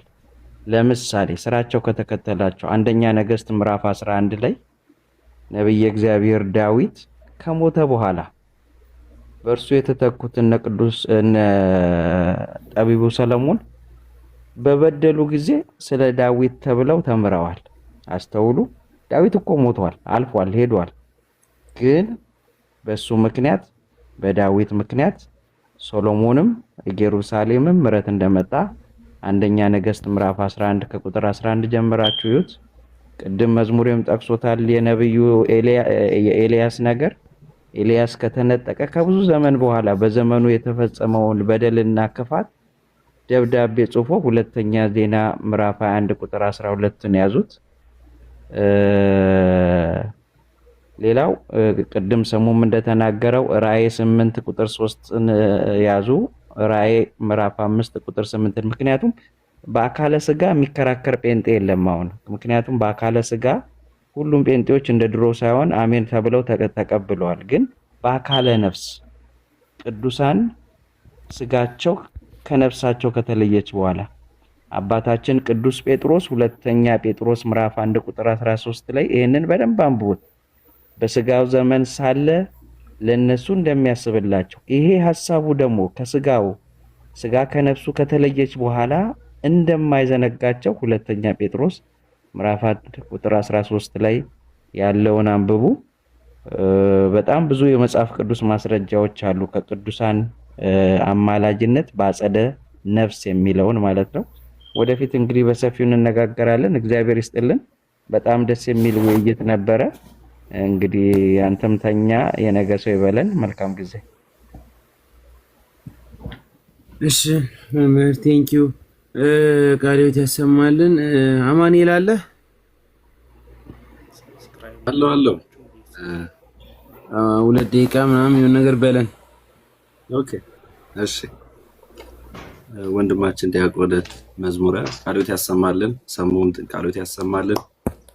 ሁላችሁንም ቤተናታኔም ሁላችሁንም ቃልዮት ያሰማልን። እንግዲህ የነሱ ፓስተር የሚባል እንግዲህ መምህር ነው። መምህር በዚህ ደረጃ ዲፌንድ ማድረግ አቅቶት በጣም በሚያሳዝን መልኩ አሁን ህዝቡ እንዲያውቅ ነው በዋናነት እሱ ሳይሆን እሱ ጋር በመናረጋው ኮንቨርሴሽን ምዕመኑ ይማራል። ከታች ያለው ሰው ስለሚማር እውነታው በግልጽ በሚታይ መልኩ ወንድማችን ምንም ማስረጃ ማውጣት ሲያቅተው መጽሐፍ ቅዱስን ይዞ እንዳላወቀ አለማወቁን ነው እኛ የተረዳ ነው። ውጭ ላይ ያሉትም ይህንን ነው ያስተዋሉት። ኮሜንቱም በጣም በሚያሳዝን መልኩ ብዙ ነገር ስናስተውል ነበር። በጥቅሉ ወንድማችን መነሻው የነበረው ድንግል ማርያም ነበረች። ድንግል ማርያም የሚል ርዕስ አንስቶ ነው ሲነጋገር የነበረው። ፋይናሊ ወንድማችን መዝሙረ ሲመጣ መዝሙረ ደግሞ እንግዲህ ብዙ አገልጋዮች አሉ። ወንድማችን መዝሙረ በዚህ አጋጣሚ በጣም በብዙ ስለምታገለግል ለቤተ ክርስቲያን እንዲሁም ለራስህም አክብሮቴን መግለጽ እወዳለሁ። ወንድማችን ድንግል ማርያም በስጋም ጭራሽ አላማለደችም ሲል ነበር። በስጋ ራሱ ማለት ነው። በስጋ ድንግል ማርያም አላማለደችም ሲለን ነበር። እንኳን በነፍስ በስጋ ራሱ ሲል ነበር። ግን ያው መጽሐፉ እጁ ላይ ያለ እንደ ቤት ስራ ነው። እኔ ብዙም ዲቤቱ ማድረጉ ተገቢ ነው ብዬ አላምንም። ለምን አይመጥንም? ለዲቤት ደረጃ በሱ ልክ ይሆናል ብለን እኛ እናምን። ለምን ትንሽ እንኳን የያዘውን ድንግል ማርያም በስጋ አልለመነችም ምንም አላማለደችም ብሎ ነበር። ግን የዮሐንስ ወንጌል ምዕራፍ 2 ቁጥር 3 ላይ የወይን ጠጅ ባለቀባቸው ጊዜ የኢየሱስም እናት የወይን ጠጅ እኮ አልቆባችኋል ብላ እንደተናገረች ያ ደግሞ ለድንግል ማርያም የተሰጣት ነው። ድንግል ማርያም የወይን ጠጅ አለቀባቸው እኮ እስክትል ድረስ ጌታችን መድኃኒታችን ኢየሱስ ክርስቶስ አያውቅም ወይ? በደንብ ያውቃል። ግን ለማመልከት እሷ መለመን እንደምትችል መጠየቅ እንደምትችል ማማለድ እንደምትችል ለማሳየት ነው ድንግል ማርያም የወይን ጠጅ አልቆባቸዋል ብላ የተናገረችው። ክርስቶስ ሳያውቅ ቀርቶ ነው አይደለም። በልጅነት ጊዜው ብዙ ታምር ሲያደርግ ስላየችው ቀጥታ ነው የተናገረችው። ይሄንን የወይን ጠጅ አለቀባቸው እኮ ብላ ማለት ነው። የወይን ጠጅ እሱ ሚላችሁን ስሙት ብላም ደግሞ ትነግራቸዋለች። ፋይናሊ እሱ ታምሩን ገለጸ ማለት ነው። የመጀመሪያ ታምሩ ነው። ብዙ ማለት ይቻላል፣ በጣም ብዙ ነገር ማለት ይቻላል። ግን እኔ ከደቂቃ አንጻር ወንድማችንም ስለመሸብን ቃልዮት ያሰማል። ሁላችሁንም ቴንኪዩ። እሺ ከላይ ኮይን ሆኖ ማን ነው? ኩባው ሰላም ነው? ቁቤ ነው የሚባለው። ሰላም ነው እርግጥ አለን እግዚአብሔር ይመስገን። እንዴት ነህ? አለው ከቅድም ጀምሬ በደንብ እያዳመጥኩ ነበረ። በጣም ብዙም ተምሬያለሁ። እኔ ፕሮቴስታንት ነኝ። ግን ቅድም ፓስተር ያነሳውን ሀሳብና ጥያቄው በቃ ከውስጥ ስላወራ ከሱ ውጭ የሚጨምረው ነገር የለኝም። ግን መልስ አገኘ አላገኘም ብለው ነገር ላይ እሱ ሌላ ነገር ነው። ተምሬያለሁ። እሱ ያነሳው በላይ ሌላ ማንሳት አልፈልግም። አመሰግናችሁ፣ ለወዳችኋለሁ። ኦኬ እሺ። ብፁዕ ሰላም ነው? እግዚአብሔር ይመስገን። እንዴት ነው ቢኒ? እንዴት ነው የምትለው ካለ ምናልባት ከታች ከነበርክ ወንድሞች ስላሉ አለው ትንሽ ልስማ ዳታምጣው ነው የመጣው። ልተኛ ስል ነው የመጣው። ኦኬ እሺ። መዝሙሬ ወይ በቃ እኔም የተማርኩትን ትንሽ ልናገርና እኔም ትንሽ ደቂቃ። እሺ ያው እኔ ሀሳብ የምሰጠው ነገር ምንድነው የእሳቸው ጥያቄ የእመቤታችን ቅድስት ድንግል ማርያም በአማላጅነቷን የሚገልጽ አንድም ቦታ ላይ የለም። አታማልድም ነው የሚለው ጥያቄውን ያመጣው የነበረ። እኔ ደግሞ ዛሬ የተማርኩት ነገር ምንድነው የጌታችን የመድኃኒታችን የኢየሱስ ክርስቶስንና የቅዱሳንን ምልጃቸው በፍጹም እንደማይገናኝ፣ የነሱ አጋዥነት እንደሆነ የክርስቶስ ደግሞ አዳኝነት እንደሆነ፣ እነሱ ወደሱ እንደሚያቀራርቡን ነው የተማርኩት እኔ ማለት ነው። ይሄ ነው እንዳለው ውይይቱ የነበረ። ወጣ መዝሙር። እሺ ኤርሚ አዮነ ስለገብቶ ነው። መልካም በእንቅልፍ ልብ ስለሆነ ያው ዳራን እየሰማሁ ነበር ረጅም ሰዓት። ችግር የለውም። ትልቁ ነገር አሁን እዚህ ጋር ተሸነፍ ምናምን ሳይሆን ትልቁ ፖይንት ትምህርታችንን መግለጽ ነው። በፊት የነበረው ኦርቶዶክስ ትጠየቃለች፣ ኦርቶዶክስ መልስ ብቻ መዋል መክረም ሆነ። አሁን ግን ምንድነው የምናደርገው? ለምሳሌ የቅዱሳንን ምልጃ የሚቃወም ፕሮቴስታንት ካለ የቅዱሳንን ምልጃ የሚቃወምበትን ቅዱሳን አያማልዱ የሚል ጥቅስ ይሰጠናል ማለት ነው። ቅዱሳን አይጸልዩም። በአጸደ ነፍስ ያሉ ቅዱሳን በስጋ ከተለዩ በኋላ አይጸልዩም የሚለውን ጥቅስ ይሰጠናል። አሁን ዝም ብሎ መሻወድ የለም። ስለ ቅዱሳን ስንጠይቅ በክርስቶስ አድርጎ መመለስም አይቻልም። መጀመሪያ ንጽጽሩ ራሱ ትክክል አይደለም። በቃ ክርስቶስ ፍጹም ሰው ፍጹም አምላክ ነው፣ አለቀ። የእርሱን ቤዛነት፣ የእርሱን አምላክነት፣ የእርሱን የመስቀል ስራ ከቅዱሳን ጸሎትና ልመና ጋር ለምን እንደምታገናኙትም አልገባኝም። ሲጀመር እኛ ለይተን ጠንቅቀን እናስተምራለን። ምንም የሚታታብን ነገር የለም። እናንተ ግን በራሳችሁ ዓለም ታምታቱትና ታገናኙትና ከዛ እኛ እናምናሉ ታምናላችሁ ብላችሁ በቃ ድርቅ ማለት ነው። ይሄ ደግሞ በጣም ውሸታምነት ነው ባይዘወይ። ምክንያቱም ለእናንተ ብለን የምንክደው ትምህርት የለንም። እናንተ ስለመጣችሁ ብለን የምንክደው ትምህርት የምናምንበትን እናገራለን። እናንተም ግን የምታምኑበት ነገር ተናገሩ። መሸዋወዱ ይቅር። በቃ ስለ መላእክት ውይይት ስናደርግ ስለ ክርስቶስ መላእክት ይጸልያሉ ስለና አይጸልዩም፣ ክርስቶስ ይማልዳል። ምን ማለት ነው? ይሄ እንዴ ብለን ነው ሚካኤልና ክርስቶስ ብታወዳደረው? ልዩነቱ ሳይገባችሁ ቀርቶ ነው ወይስ ጥቅስ የላችሁ? ምን ማለት ነው የሚለውን አይ ቲንክ ለወደፊት በደንብ አድርገን እንማማርበታለን። ክርስቶስ ይህ ቃል ለክርስቶስ ሲነገር ምን ማለት ነው? ቅድም ብያለው፣ ክርስቶስ ብርሃን ነው። እንዴ እኛ እኮ የስጋ አባቴን እኮ አባቴ ላለሁ፣ ፓስተርን እኮ ባገኛቸው ሰላም አባታችን ነው የምላቸው፣ እግዚአብሔርንም አባቴ ላለሁ እና አንድ አይነት ነው ማለት ነው። ለእግዚአብሔር ያ ቃል ሲነገር ምን ማለት ነው የሚለው ይብራራል። እርስ በእርሳችሁ አንዳችሁ ስለአንዳችሁ ማልዱ ተብሏል። አንዳችሁ ስለአንዳችሁ ጸልዩ አማልዱ ተብሏል። ስለዚህ ክርስቶስ ያን ቃል ተጠቀመው ከኛ ጋር እኩል ነው ማለት ነው። ስለዚህ ለክርስቶስ ሲነገር ምን ማለት ነው የሚለው ለዩ። ክርስቶስ ታራቂም ነው አስታራቂም ነው። ይሄን ማንም አይክድም። ለዚህ ነው ዕለት ዕለት ክቡር ስጋውን ክቡር ደሙን ስንበላ ካህኑ ይህ በቀራንዮ የፈሰሰው የክርስቶስ ደም ነው፣ ይህ በአዲስ ኪዳን የክርስቶስ ስጋው ነው ሕይወት የሚሰጥ ብላ ትሰጠናለች። አሜን ብለን እንቀበላለን። ከክርስቶስ ስጋና ደም ውጭ በቤተክርስቲያን የሚሰዋ የሚቀርብ የለም። በቃ አለቀ።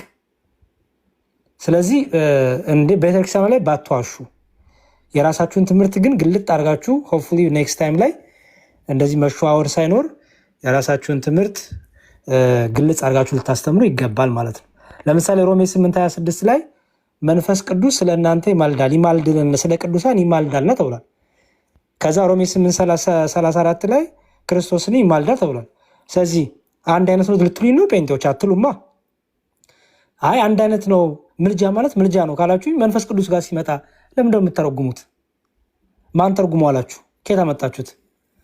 ለመንፈስ ቅዱስ ቃሉ ተጽፏል፣ ለክርስቶስ ተጽፏል። ስለዚህ ለመንፈስ ቅዱስ ሲነገር በደሙ ቤዛ ሆነ እየተባለ ነው።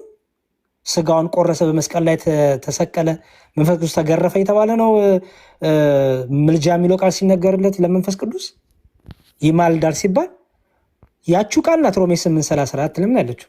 ለምን ነው መንፈስ ቅዱስ ሲሆን የሚተረጎመው? ስለዚህ ለክርስቶስ ሲነገር፣ ለመንፈስ ቅዱስ ሲነገር፣ ለሰዎች ሲነገር ትርጉም አለው ማለት ነው። ማላገጥ፣ መሳቅ፣ ማሾፍ ትችላለህ። ራስ ላይ ነው የምታሾፈው። በትርጉም ግን በደንብ አድርገን እንይዛለን። ማጠቃለያም ትምህርቴ መካነ ኢየሱስ በጌታ ናት የምትባለው አንድ ላይ ነን፣ በክርስቶስ አንድ ነን። ጴንጤ ናት የምትባለው መካነ ኢየሱስ በቅዱሳን ምልጃ ታምናለች። እኛን መታችሁ እዚህ ሰው አምላኪ ቅዱሳን ይጸልያሉ ትኖራላችሁ። እዛ ሄዳችሁ ደግሞ መካነ ኢየሱስ የእናንተ ቅዱሳን በጌታ ያላችሁ ትባባላላችሁ። ማን ነው የሚሸውዱት እንዴ? ራሳችሁ ለምን የምታታልሉት? እኛ ጋር ሲሆን የቅዱሳን ምልጃ ጣዖት፣ መካነ ኢየሱስ ጋር ሲሆን ግን ቅዱስ። እንዴት ነው የሚሆነው? ዋናው ኢየሱስ በይ እንጂ ችግር የለውም። መካነ ኢየሱስ በእምነት መጽሐፏ ላይ ምን ብላ አስቀምጣለች? በሰማይ ያሉ ቅዱሳን በምድር ያሉትን ቅዱሳን በጸሎት ያስባሉ፣ ይረዳሉ፣ ያግዛሉ ብላ ታምናለች። በምድር ያሉት ወደ እነሱ አይጸልዩም እንጂ በሰማይ ያሉት ቅዱሳን ግን በምድር ስላሉት ክርስቲያኖች ጠቅላላ ይጸልያሉ፣ በጸሎታቸው ያግዛቸው ብላ ታምናለች። ስለዚህ እስቲ መካነ ኢየሱስ ጣዖት አምላኪ ናት በሉ፣ ሰው አምላኪ ናት በሉ አትሉም። ምክንያቱም በሀቅ አይደለም የምታስተምሩት። ኦኬ። ስለዚህ ይሄንን በደንብ ጠንቃችሁ ልታውቁ ይገባል። ታንኪ በጣም ኤርሚዬ ስለሰጠን እድል። የመካነ ኢየሱስን አይ ዋሽታል የሚለኝ ካለ በደስታ የመጽሐፈ ስምምነት ላይ የእምነት መግለጫዋ ላይ ገብቼ እያንዳንዱ ነገር ማሳየት እችላለሁ። ኔክስት ታይም ላይ የሚጠይቀኝ ካለ ይጠይቀኝ። እሺ መዝሙሬ ቃለ ሕይወት ያሰማልን ወንድሜ፣ ስለመጣ እናመሰግናለን።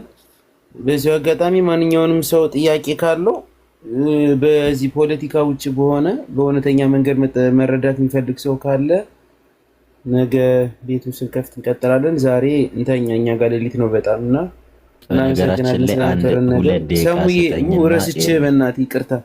እሺ መዝሙሬን እናስተኛና መዝሙሬን ቻው እንበሏ። ያዕቆብን ሌሊት ያድርግልህ። አሜን አሜን። ሰሙዬ መዝሙሬ ሰላም ይደርጉ። አሜን አሜን። ሰላም ደሩላችሁ። አሜን። ሁላችንም ሰሙዬ እግዚአብሔር ይስጥልኝ። ስላሴ ከኃይል ወደ ኃይል ያሸጋግሩ። ይቅርታ በጣም ትልቅ ስራ ነው የሰራኸው። ሁላችሁም ኤርሚ በጣም ትልቅ ቪክቶሪ ነው የሰራኸው። በጣም ሁላችሁም በጣም ትልቅ ስራ ነው የሰራችሁት። ቃላቶች የሉኝም። ከይቅርታ ጋር ሰከንድ የምወስደው ምንድን ነው፣ ስለ ነገረ ቅዱሳን ሲነገር ስለ ነገረ ክርስቶስ አይነገርም። ምክንያቱም ነገረ ቅዱሳን ከሆነ ርዕሱ ላይ ነገረ ሰሙዬ ሚዩት አድርገው፣ ስልክ እያወራ እና በጣም ትልቅ ስራ ነበረ ይሄ። ሪከርድ ያደረጋችሁ ካላችሁ ልቀቁት። በነገራችን ላይ ፓስተር በጣም እድለኛ ነው፣ ፕሮቴስታንቶችም እድለኞች ናችሁ። ምክንያቱም የቤተ ክርስቲያንን ትምህርት ሳታውቋት የምታደርጉት ዲፋሚኔሽን ዛሬ ተገልጦላችኋል ብዬ አስባለሁ። የጠፋችሁትን እግዚአብሔር ይመልሳችሁ። ሌላ ምንም ልንል አንችልም። ያለፈው ይብቃ።